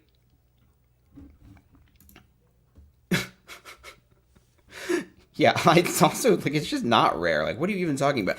It's just, like, the thing that I simply do not understand, and I never hear a satisfying answer to this from theists, is, like, they're all like, well, then what made the Big Bang happen? And first of all, the Big Bang, the origin of life as we know it, has nothing to do with the theory of evolution. Like, the theory of evolution does not encompass how life began. It is a theory of how life evolves. That's a separate thing. Is it abiogenesis, or am I wrong? But that's not what the Big Bang theory is. In my opinion, like, the whole issue is, like, you, at some point, whatever you believe in, you have to address the concept of a beginning and it being much more complicated than we understand it. Like, the idea of basically infinity is obviously, like, very difficult for us to understand, because nothing that we see or experience really doesn't have a beginning or end. Like, we just, life that we see, people are born and they die. We see, like, fucking plants dying. So it's hard, just no matter what you believe in, it's hard to imagine that there was at one point something that we would call a beginning, whether it was a natural process or a deity. But the problem is, you just have to go back to the next question, which is what happened before that. And so whether or not it's God or the Big Bang, theists do not have a satisfying explanation for, well, who made God? They're like, well, just nothing. Nobody did that. He's just been forever. I'm like, well, okay. How is that different from your blind watchmaker argument? That doesn't logically make sense to me, something that doesn't have a beginning. Where, at the very least, scientists can say, like, we don't know, or we have some good theories, but we don't know for sure. Anyway, I don't know if I was really making sense. The Big Bang Theory is absolutely overrated. It is shit. It's shit. It's a shitcom. I'll say it, and I'll say it right now. Yeah, the theory for the origin of life is a separate field of scientific study. Evolution is the process by which species diversify themselves over time. Thank you. So you can hear my... listen to smart people who actually know what they're talking about. Video. Not my emotional He then rants. asked if it was okay if I showed the video to the class. And I said, of course. I watched the And they video all became so Jehovah's many times Witnesses. that I knew all the lines by heart. That's not normal. That's not normal. And it also means that you haven't actually learned anything. You have memorized a video. So you did not learn about the magic of creationism, because it is magic. It doesn't explain anything. It's just like a guy went and made the world. That's the answer. Not some process which we, like, literally know happens and can study. It was... So she didn't learn anything. She memorized stuff.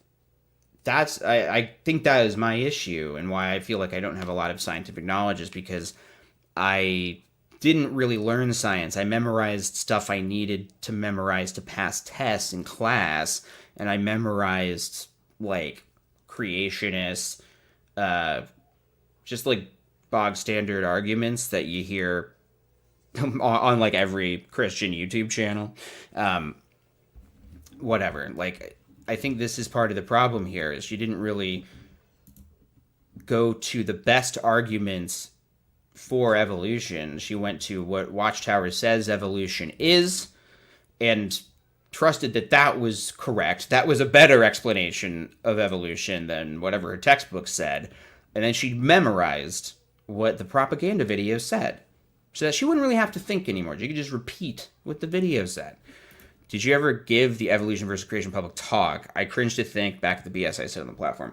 I did not give that, but people in my family did. This is something I have a hard time with, actually.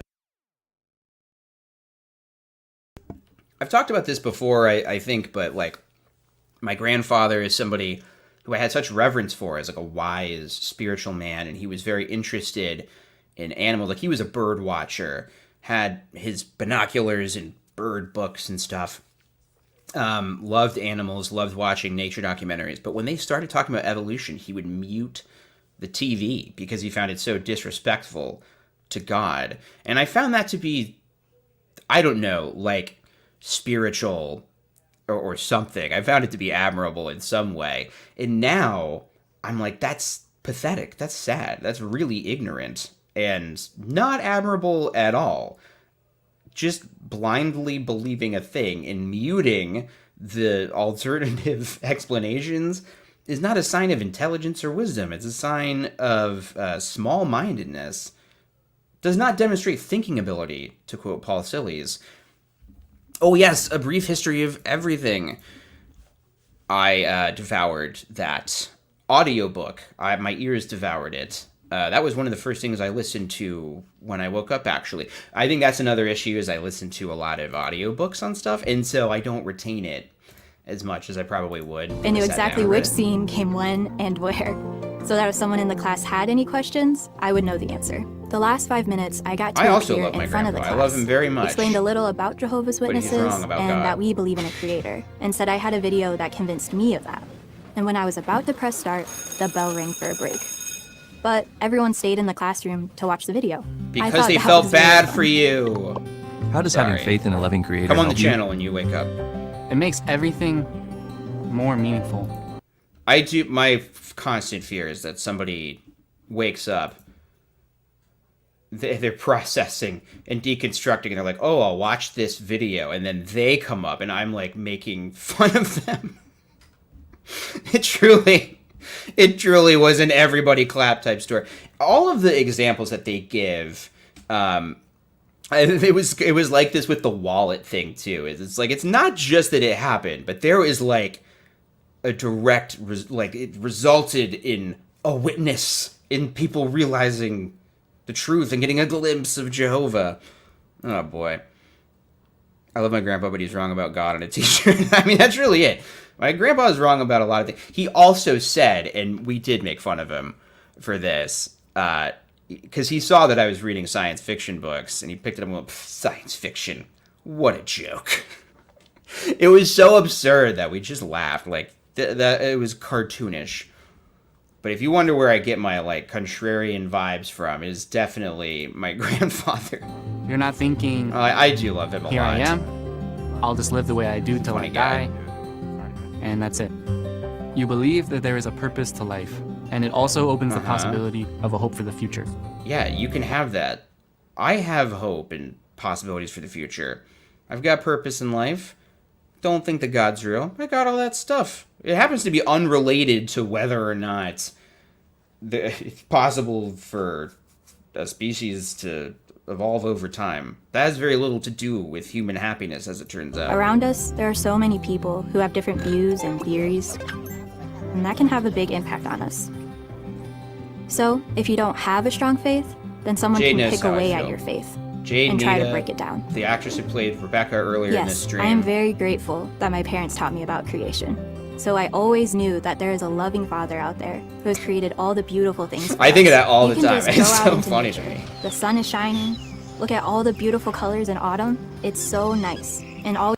Oh my god! I wish I could. I wish that I could get Matt Dillahunty to watch this and just see his face.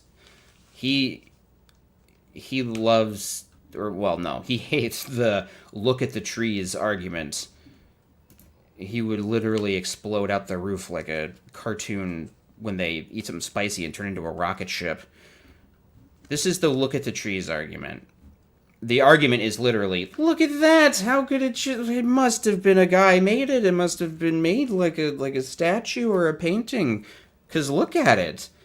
It's like, what do you mean fucking look at it? It's a tree. You know how trees are made because you learned about seeds in kindergarten. Dumb shit. All we can do is really just be grateful. Now, I am 100% convinced that creation, it is a fact. That's how it must have begun.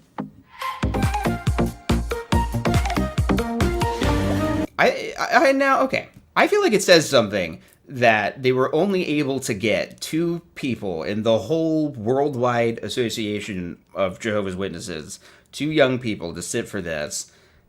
And one of them just talked about stuff that beat for beat was in another video that they already made. So that doesn't seem to me a good sign for the organization. Because remember when we watched like the 90s Young People Ask video, and there were the behind the scenes videos, and it was like groups of young people, like they had a whole panel of like 15 like JW prepubescent kids and teenagers sitting in a room together. And now it's like, here's 2 people from like, one's from Norway and one just we hired and is actually an actor. We got them on Cameo.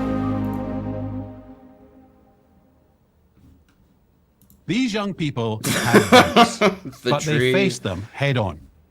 Dude, I found another clip of him talking about trees, and now I'm like, I think I'm gonna have to go back and like have a real go at making a trees edit for Stephen Lett. So I feel like the universe is trying to tell me something. I know I just said I'm an atheist, but in that alone, when the subject of YouTube poops, I do often feel that the universe is trying to tell me things. You can too. Don't be afraid to talk to mature Christians. Blue Skidoo, do your research and reason on what you learn. If you take in accurate knowledge, you'll find satisfying answers. No! This is the issue, is that they're not satisfying. Once you allow yourself to question Jehovah's Witness doctrine, which is essentially made of like toothpicks, it's like a toothpick house held together with Elmer's glue, like you realize that there actually are very satisfying answers that exist outside of the group, and that is accurate by every definition of the word. And the answers that the group has are not satisfying. And so it's something that I just think witnesses really don't get. And I'm so sad. I've been trying to find that interview that I recorded with the JW, who then asked me not to release it. I think it might be gone forever. I can't find it. I wanted to try and release it with just the voice altered, because it was a really interesting conversation. And I feel like the main roadblock of it was that he just didn't seem to get that I know that witnesses have an answer for this. I just think their answer is unsatisfying and or like illogical or just wrong. But the thing that they focus on is like, no, but we do have an answer to that. And look, I can show you. They just don't seem to understand that somebody in good conscience can look at what they're saying and think that it's wrong or silly. That's what Kotri wanted. Answers to life's big questions. She was a Lutheran priest in Finland. How would she find real truth? Let's find out. Actually, we kind of do need a smoke break. My mother. Before we get to more conventionally conventionally attractive people. All right. It is now time for a pee break. Have you ever been confronted by a bad report, a false report about Jehovah's people?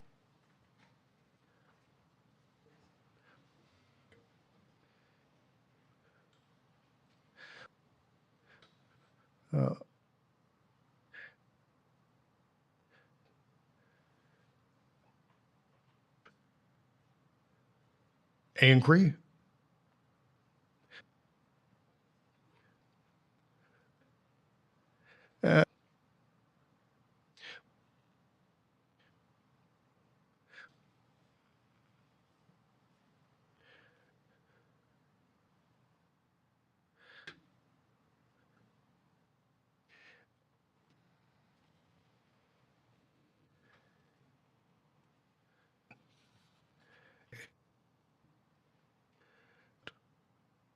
Did God really say that?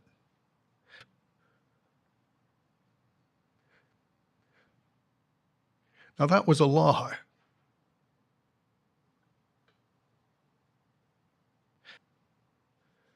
Satan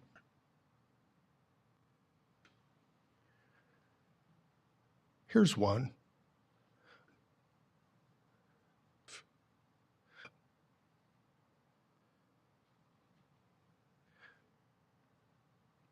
A lie.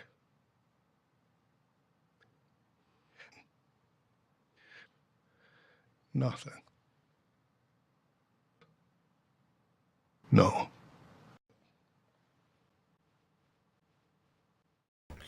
Oh boy. I'm excited to say we'll be able to replace that soon with the Anthony Morris version.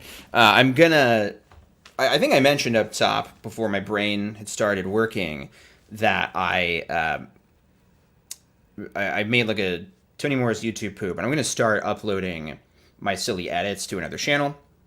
It's called JW Poopcasting.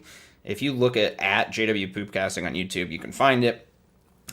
So I've got stuff like uploaded there that I'm just going to release, and I'm going to release the Tony Morris poop on there, or you can watch it early. But I only started making that poop edit because I've been making a supercut that my patrons voted on for the amount of times that he says "see," like every time he goes "see." Jehovah God, see. He does that a lot. And but I'm just going to make it a really big ode to Tony Morris. I'll upload it on the good news. That's the one that's on there right now is the good news. But like in pulling all these Anthony Morris talks, there's so much good stuff. I just had so many funny little quotes from him. I had so much awkward silence, so much just drunken slurring. And so I'm just going to try and I think I'm going to upload a video called like Oops All Tony Morris or something, like, and it just like the framing of it will be as if it's a JW broadcasting episode, but just every segment is a different, supercut of him being an idiot. So I've been having fun messing around with that. So that's what's up there. All right, back to white, conventionally attractive Jehovah's Witnesses. Mother taught me from a very young age to pray. For us, it meant chatting openly with our Heavenly Father. Chatting openly with Heavenly Everyday Father. conversation. That was a valuable life lesson that has empowered me throughout my life. Growing up, I always wanted to become a teacher. But after reflecting on it a bit more, I realized that what I really wanted to do with my life was to work for the kingdom of heaven. I wonder if you thought that because the organization heavily discouraged going to school, and becoming a teacher requires quite a bit of schooling, and you might have to learn how to teach stuff like evolution if you have to sub for a class. This is part of my issue and why we're always broke, by the way, because so Christina's going to school right now to be a social worker, and if I go back to school, if I just totally give up on my dreams, I kind of want to go to law school because I've always found the law really interesting. But my main thing I've always really wanted to do, even as a witness, is become a teacher. So that's something I've been thinking about. I see. I've fucked up. I fucked up, guys. She's not a witness yet. Thank you, by the way, for my clip videos. Rock. The dramatic music behind the GB was epic. I wish that video had 1 million views. I think there's a world where that happens for some reason. I don't know why, but I think that governing body edit turned out really good. The other reason why I like making edits is because I actually like watching them. It's kind of like I don't like watching the videos where it's me talking because I get enough of that in my life. So I like making edits because it's like if I draw something in my sketchbook, I can look back on it and be like, hey, that's a good drawing. But I spend so much time making videos, and I feel like I can never go back and watch it. Okay, so I've got this scorpion here, and I've got a it's hard to angle this one. It's a Triforce from Legend of Zelders. Well, there's only one truly great teacher, as we all know, but I appreciate you saying that. I was wondering what your reaction would be to that. Ay, papi.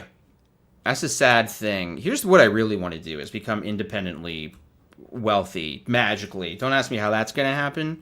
If I was like, my mysterious uncle who I never heard of died and left me a fortune after I survived the haunted house night that I had to endure to get the money, I would spend it to, like, pour money into, like, teachers' unions and, like, bolstering public education, because I think, like, 90% of our problems could probably be solved with better education. I don't know. So, how could I do both? Oh my god. I decided to pursue a career in theology.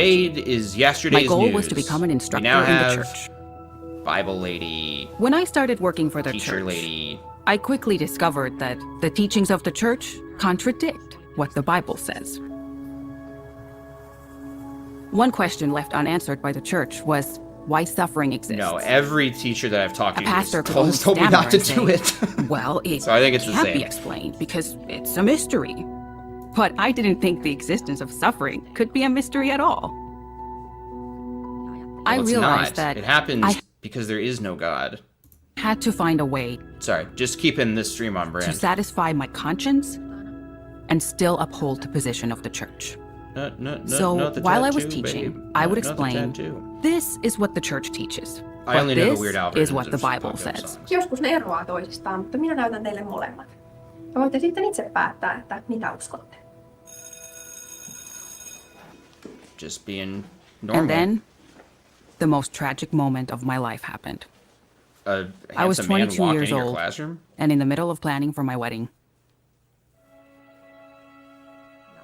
When my fiance No! died in a car accident. How do they do this? This is like the second broadcast in a row where a husband tragically died in a car accident. Of course. Am I wrong? Didn't this that changed happen my in the life last month's broadcast? completely. It was the most painful feeling. I This- just knew deep down that now, Bethany, I I would never- totally understand. It was my issue for a long time. Christina actually got a tattoo before me because I was very indecisive. And what I did was, like, I always knew that I thought that Jesse's tattoo for Breaking Bad was cool, and I wanted it. And so I was like, well, I'm just going to do that. Because I was really, like, obsessed with getting something that has meaning, because it's all, like, it's permanent. And I'm like, what if I just got something that I think looks cool, that I just like? And that's what I did.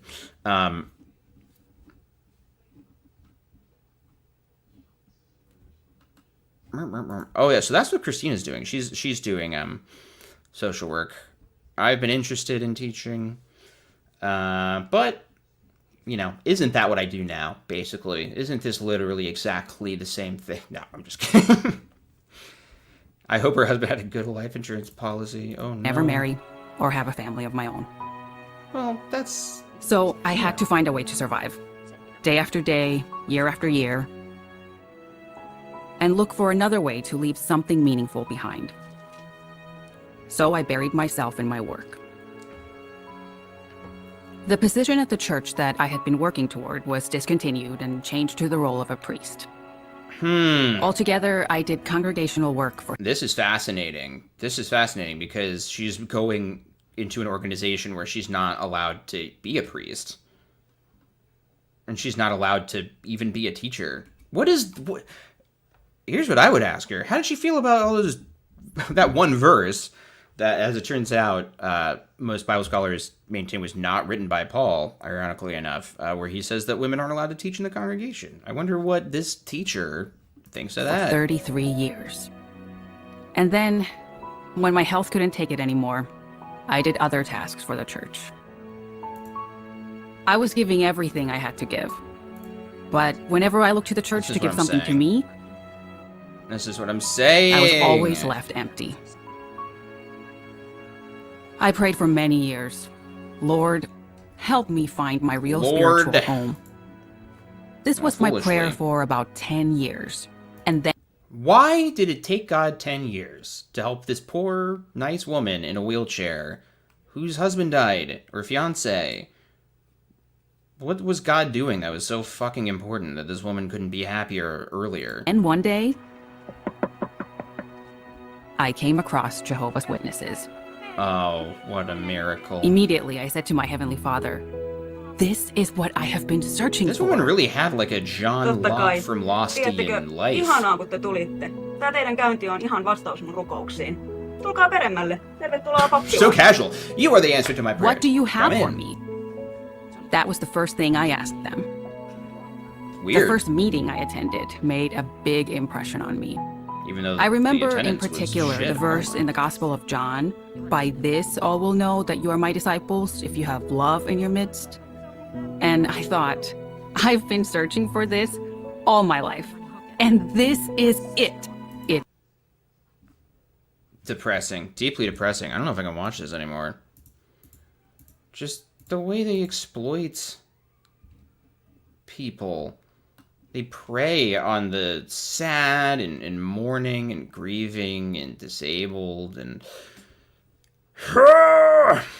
All right, what's the spin, Paul? Suffering can cause any of us to wonder, why me? Why now? Does God care? Does God Brother exist? David Splain of the Governing Oh, Body he's not gonna examines say that. how we can quell disquieting thoughts in the following morning worship. Have you ever got it? This is my guy. This is my guy that I hate the most, is David Splain. So this will be interesting.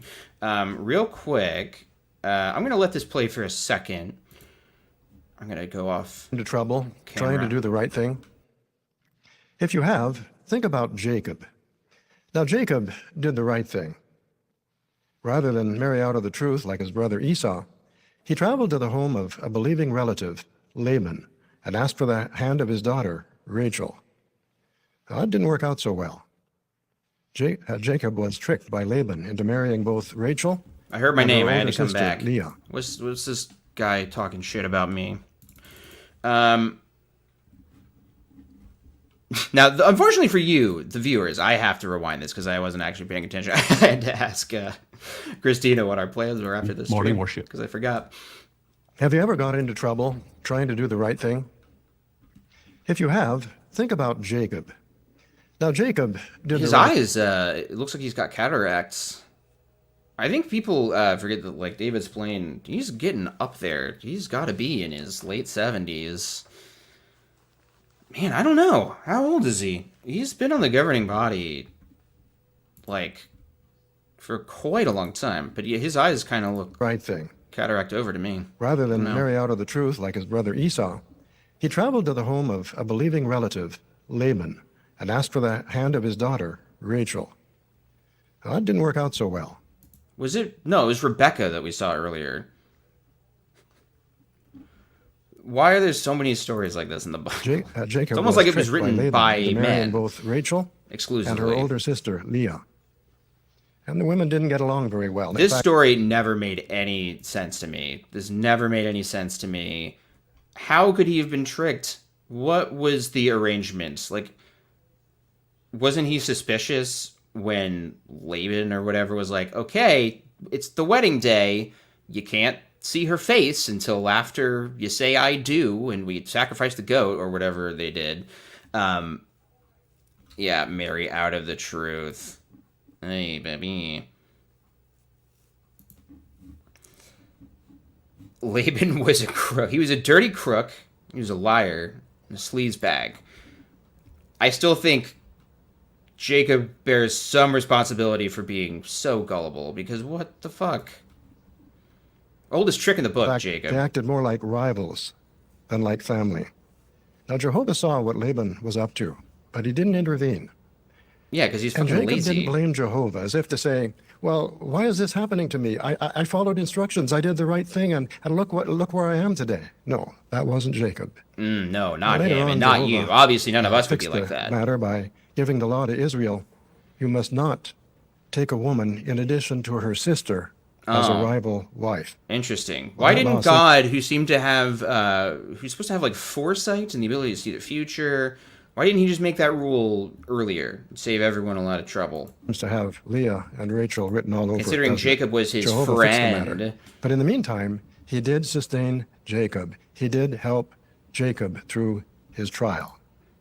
Now, a bright spot how in all this was Joseph, long and did he's the he go subject of without our comment seeing today. her face? Jehovah began dealing with Joseph What when were he the was just a logistics teenager, of it? and he gave him 2 dreams. Now, the first dream was about food. Was the dad Sheaves there when of they wheat. fucked for the first time? His brothers, making sure sheaves, that she bowed didn't take the down bag to off her his head or sheaf. something? Now, that was appropriate, wasn't it? Because Sorry, later that was on, disgusting. not only Joseph's brothers, but a almost legitimate everyone question. in the known world was going to look to Joseph for food. Everything now, the he's second saying dream here is complete included nonsense. his father, and strangely, his mother, who had died giving birth to Benjamin. Now, in that dream, the sun, moon, and 11 stars, that would include Benjamin, bowed down to Joseph. Now, there's no record that Joseph ever attempted to interpret that dream.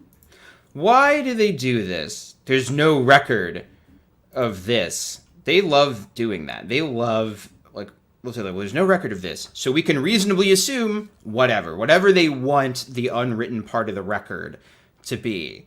But then sometimes they're like, well, the Bible doesn't say, so we can't really speculate or be dogmatic. Ooh, also, astrology. You needed post-nut clarity. Did they look so similar that it wasn't until after he came, he was like, oh my god, that wasn't even her. That was a totally different lady, and now we're married. I don't know. I think if I was Jacob, I just would have gone to Rachel and been like, do you want to just get out of here in the middle of the night and we'll dump your mean sister? That's what I would have done. I wouldn't have worked for 1 year. I'll be honest. And I'm in love with my wife. I've been in love. I gotta say, if Christina's dad had been like, you gotta work for me for 7 years first, I might have, I don't know if I would have. I know. Well, I'm glad that we were never in that position. Because I just don't know. I don't know what I would have done. And then I had to marry her. I definitely wouldn't have survived being married to your sister. Let's not even talk about that. I'm the one who brought it up, so I'm sorry. Apology accepted. I'm speaking for myself and my sister. Oh, thank you. But Jacob and his sons got the point, and they were offended. Jacob accused Joseph of being presumptuous. He said, Am this I, is crying out your for a mother, poop. and your brothers really going to come and bow down to the earth to you? Now, we won't comment on the fact that Jacob automatically assumed that he was the son in that dream. But by means of the dream, We won't comment on that? Why? Why? Is he trying to, throw some shade at Jacob? What? What is this weird, very narrow kind of fan fiction that they allow for themselves? Joseph. It's very interesting where they allow themselves to add to the Word of God and where they He had a don't. purpose for Joseph. So what do you suppose the devil wanted to do? Well, the devil wanted to frustrate that purpose. He wanted to keep that purpose from being fulfilled. Yeah. So Satan must have been You're overjoyed totally right. when he heard Joseph's brothers plotting to put him to death. Would they have followed through with it? Think about Simeon and Levi.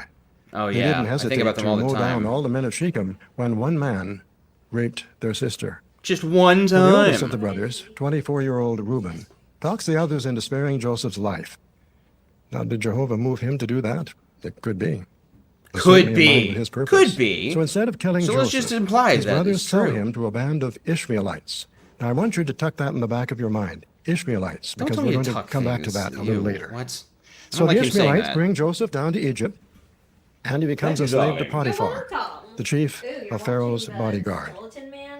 Now Joseph is a slave. That's David's plane. What happens 3 years later? This is not Bugsy Exoskeleton Man, as we call him. Well, I also view Splain Oh, as shit. a skeleton. He just has bones and skin, so. Wow, this is amazing. I hit the back button, but I did it on the broadcast and not my stream.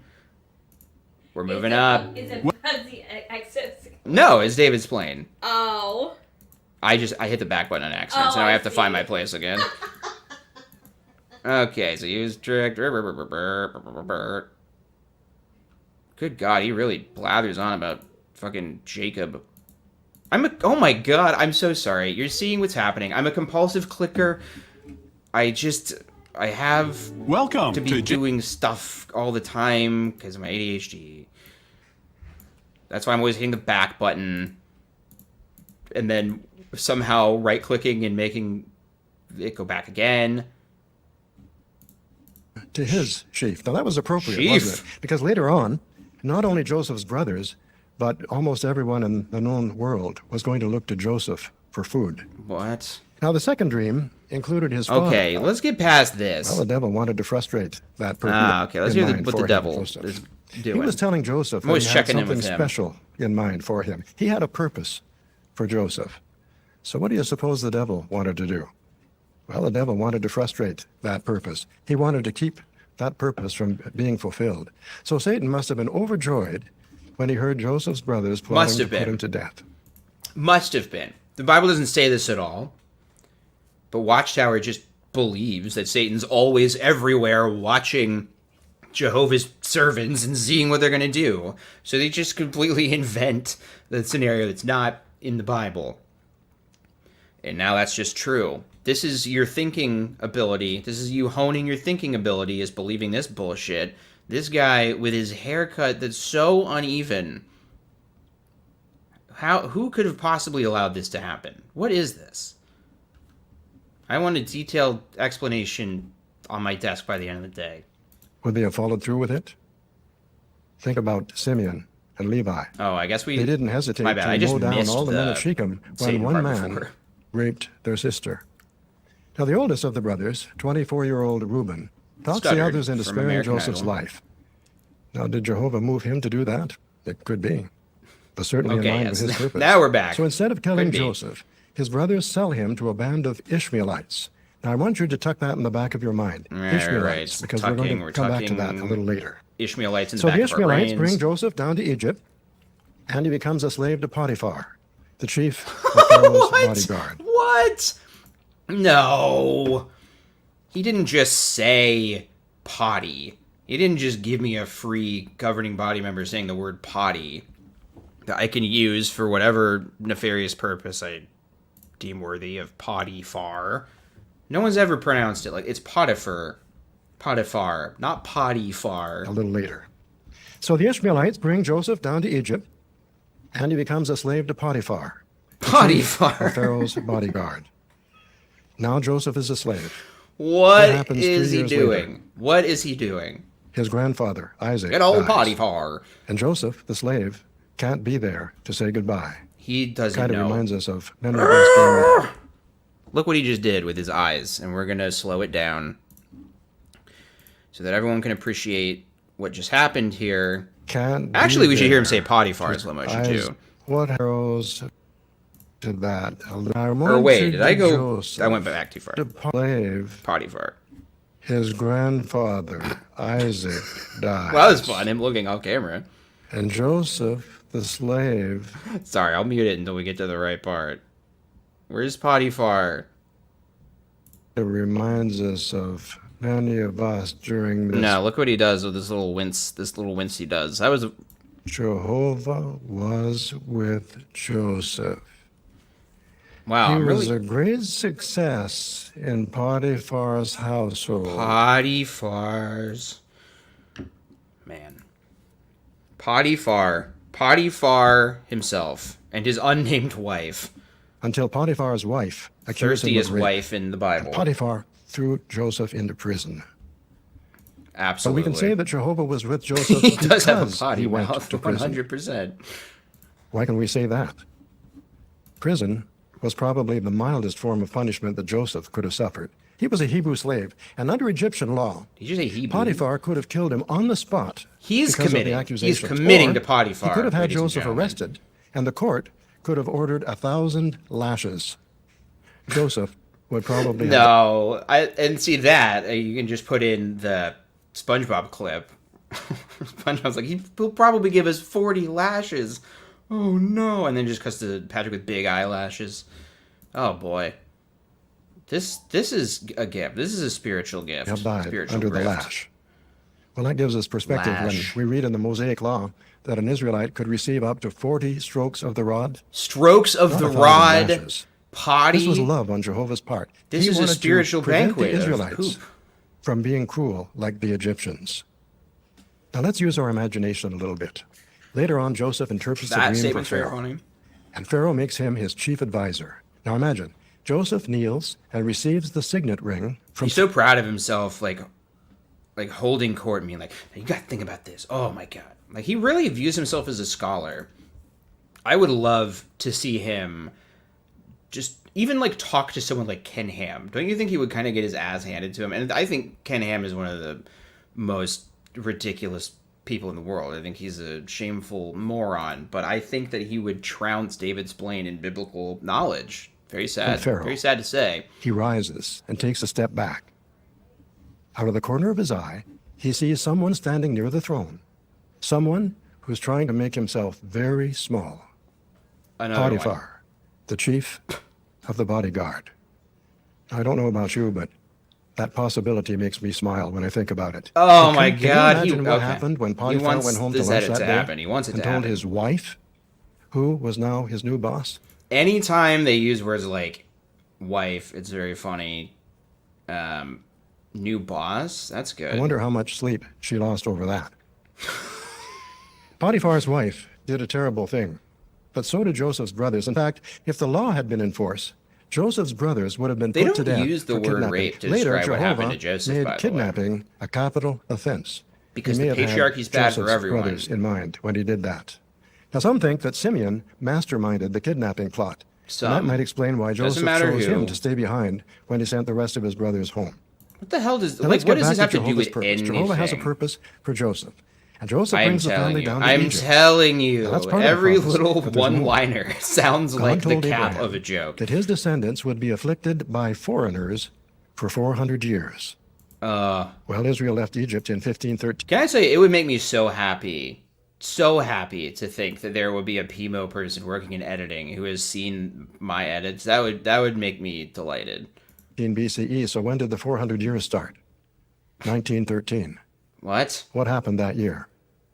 Isaac's half-brother. What was his name again? Ishmael. Ishmael persecuted Isaac. That like was what was his Ishmael a name foreigner? again? His mother was an Egyptian slave. And his descendants, the Ishmaelites, had Egyptian blood. God Interesting damn it. that the Israelites followed in the family tradition by persecuting Isaac's grandson. Here's why I'm annoyed, is because I have too much shit to do. I have too much to do. And now this is calling to me. This is what, like when people are like, no, I know that God exists because I've experienced it. Like this is that kind of experience for me Joseph. right now. Jehovah didn't incite Joseph's brothers to kidnap him and send him down to Egypt. Ramrod. But he did use the event to carry out his purpose. He didn't always prevent bad things from happening to Jacob, like marrying sisters who didn't get along, or to Joseph, like being Excellent. falsely accused. He didn't put a hedge around them, but he did help both of them to face their trials every step of the way. He did that for them. He'll do it for you too. Oh yeah, it's one of their songs, right? He did it for me, which is really weird. Also kind of like sexual undertones. I mean, like this face. This absolute nut face he's making. So if you ever get in trouble trying to do the right thing, think of Jacob. Think of Jehovah. Think of Jehovah Jacob will help Christ, you. so to the He will all-worldly never channel, abandon the you. apostate. To see Jehovah's support, we may have to set aside time to meditate. In this month's may. music video, we see just how powerful it is to take a break, take a breath, and take in God's creation. Whoa, no. Speaking of slow motion, let's see him do that, because that was creepy. Look at his take a breath face. To take a break, take a breath. Oh! Terrifying. Absolutely terrifying. Now, we can mute the And music take in video. God's creation. It's also usually really funny when you speed it up a ton. So let's do that. Let's at least speed it up a million times. Oh, okay, we can do 2x, so that's not that good. Sitting around the fire, beneath a million stars. Letting go of the cares of the day we share, the reflections of our heart. It's so nice to make the time. I think this is it. I think this is the revolutionary new technology we can use to finally get into these original songs, because I usually don't talk about them too much, or I don't play the music, but 2x, I'm getting the gist, and it's kind of funny. Of all the good. Daily gifts from above for how God chose us. You could really hear the auto-tune when it's sped up. We're just taking a moment to change our focus. Slowing down to look up and reflect on the This is called self-care, by the way. I guess this is just about, like, it's a cult. So they have to remind people that actually you are allowed to sometimes, occasionally, take 5 seconds to just breathe. But even while you're doing that, just, like, look at the stars and think about how God made them instead of, you know, like, a natural process. Simple things that joy it brings to slow down, to take a deep breath, pause and reset. Why aren't they giving these poor guys makeup? They do these guys so dirty. They don't, like, there's so many, like, young people ask videos and stuff where the guys just, like, have acne and they don't put makeup on them. They wouldn't do that to the governing body members. Our ears are bleeding. It is pretty bad. Like, I could just mute it and we could just watch it. Shine through the forest. In stillness of the night, our spirits are lifted By every good gift that comes from our Father up high, as we see the bigger picture. On the trials we face, you and I can't Wow. our hearts are sure. That's the crisis that guy's facing in his life as he ran over his daughter's bike. At least, I mean, things are not going too poorly because he can afford to go ziplining or whatever the hell. No, it was just a swing. To change our focus, slowing down to look up and When they say change our focus, they actually don't mean that because they still want you to be focused on Jehovah, which is the only thing you're ever supposed to be focused on. So the focus is only shifting towards, I don't know, I guess not worrying about the bike you ran over recently. and reflect on the simple things that joy it brings We to can just slow mute down. it. We can just mute it. We're getting the point. Just cry like Rebecca and what's her name when they said praise Jehovah tearfully as they departed, never to see each other again, and that's happy for some reason. We're just taking a moment to change our focus. That almost sounds like it's built in, like that's what you're supposed to say now when you take a vacation as a witness, like, I'm not going to be at the meeting next week. We're taking just a moment to change our focus. Oh. Been there. What is this scenario where your main struggle is that you don't have any money and there's all these bills coming in and the solution is take a vacation? I guess they're just walking outside in nature. But if we wanted to go on a hike that nice, it would involve money. The trails around here aren't that beautiful. Well, we've got trails. This is the dream. Like real talk though, campfire times are very fun. Like, I have very good memories of campfire times as a witness, playing dorky games that you only play when you're a Christian virgin in your 20s and that's who all your friends are. But it was fun. And, like, I mean, even now, like, times where you're just, like, hanging out with your friends around a fire, nothing better than that. So I'm always happy that I was able to have some genuinely happy times as a witness. But gotta say, I think the bad outweighed the good. Maybe ever so slightly. Our thinking ability will enrich our life now in so many ways. We'll make wise decisions to draw us closer to... Okay, well, we got that. We did it. Are they going to do a postcard where they wave at people? I don't know why they do Burundi this. is full of green, rolling hills, cascading waterfalls, and rich agricultural land. Lake Tanganyika is the longest freshwater lake in the world. It feels and racist second that they deepest. do this. I It's don't know absolutely why. I bursting with can't life. justify Over that in any 2,000 way. species are found here, It just with feels 500 like of them they're like, found- isn't everywhere else exotic? Can you believe that we're so successful as a religion that we even have witnesses in this cow Nowhere else in the pasture world. land? The local fishermen tap into this natural bounty, hauling in tons of fish every year. Burundi is See, also I a love, preaching paradise for fishers of men. There are now over 17,000 publishers in Yes. the country. And they had an incredible memorial attendance guilty in about your brain. 2023 of over 65,000 people. But it was not I always like loved this. camping, From so 1977 I- to 1993, the preaching you work know, was it was banned. good times for me. Our brothers We were definitely persecuted and even imprisoned for their had faith. more just Now, when the like opportunity comes to preach, bonfire they seize it. times than For example, Sarah Nyongeko walked than camping 45 minutes to times. school each day. That way she could save money for preaching in seldom worked territory. The Burundi Bethel family and the 83 publishers of the Bonjour. This is the thing that, like, because my grandfather of science fiction, what a joke fame. No, he's amazing, and so like my dad and him and some of the older guys would take younger guys in the congregation. Like, obviously us like kids and my dad's brothers and stuff, we go out camping. and it was really, really fun. And what I just never realized until you just said that is that obviously the adults were drinking the entire time. I even remember them having a flask and being like, what is that? And I just never thought about it. I've been thinking a lot about it, camping, because one of the old guys that I would go camping with, that we would go camping with, that makes it sound like I was camping alone with an old man. No, this is a family friend. I based a character off of him in Not a Cult. I wanted to have like a, I don't know, the best case scenario JW couple. They're kind of like the older couples that I liked and have good memories with, and I based the guy off of my old camping buddy. And I don't know why we were talking about that. I guess to put a bow on it, camping is more fun than being in a full suit and or dress in arid heat on a dirt road. That seems like a drag. Walked 45 minutes to school every day to save money for preaching. They're proud to say that they exploit these poor people. I appreciate that you said that, because this language is so normalized to me that sometimes I skip over things. I'm like, hey, wait, yeah, that's actually outrageous. Why was I not more concerned about that? It is awful. Like, there's so many stories that they have about making, like, old poor women walk for miles through, like, alligator swamps to get to the meeting, and they're like, and that's how you know it's the truth. What? That wasn't proof of anything except for, I don't know, unhinged zealotry. All right, folks. Well, we did it. We watched the broadcast. And here's what I think. I think everyone's been a good boy.